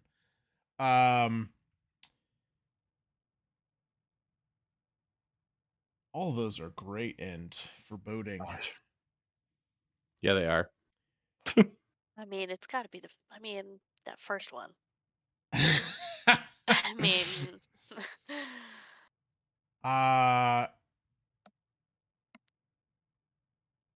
yeah. Okay, here's what it is. Yesterweek's Iridia. Inexplicably, telling no one, begins doing something that some might refer to as preparing a ritual. It's in the Hall of Maps, and it is in and around the fountain, this thing where the relic is. She's just like going about her business, and is like setting objects out in very specific looking places around, and in this, some of them she like puts and sets them in midair and they stay there. And people are obviously becoming concerned because this is a thing that we don't mess with. This is a thing we don't touch. And there are at least a few people that overhear her muttering to herself something to the effect of, we have to bring them back. We have to bring them back. That introduces another interesting thing because a big group of the other Iridias who would, most of them are the ones who are spending their time up here, Are like, are hey, we like, should. oh, we should take on some of the cartographers' Yep. beliefs. So it's like, are they telling? Like that maybe they're concerned, but are they actually telling other people? Like I think that's an interesting. I think there's at least another like one or two Iridias that like join in with her based on what some of them have been saying from before. Hmm. Um, but I think there are other people that are like horrified. Uh,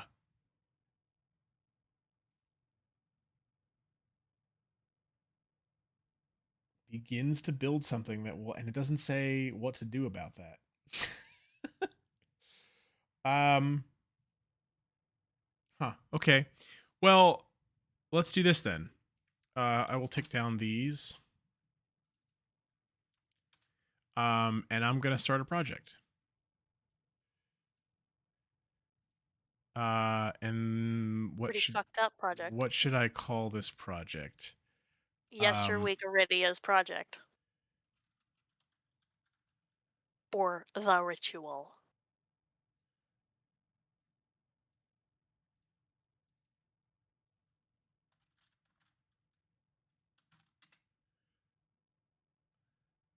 We're gonna call it activate the orrery / relic. And it's gonna take 2 weeks.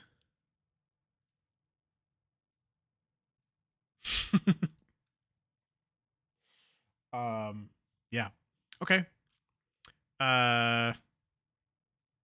So we'll stop there.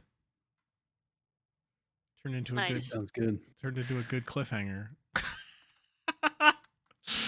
Completely Yeah, it did. unintentionally. The draw of the cards. Okay. All right. Well, we'll figure out when we're coming back to this, and we'll do some more of this another time. Thanks for tuning in.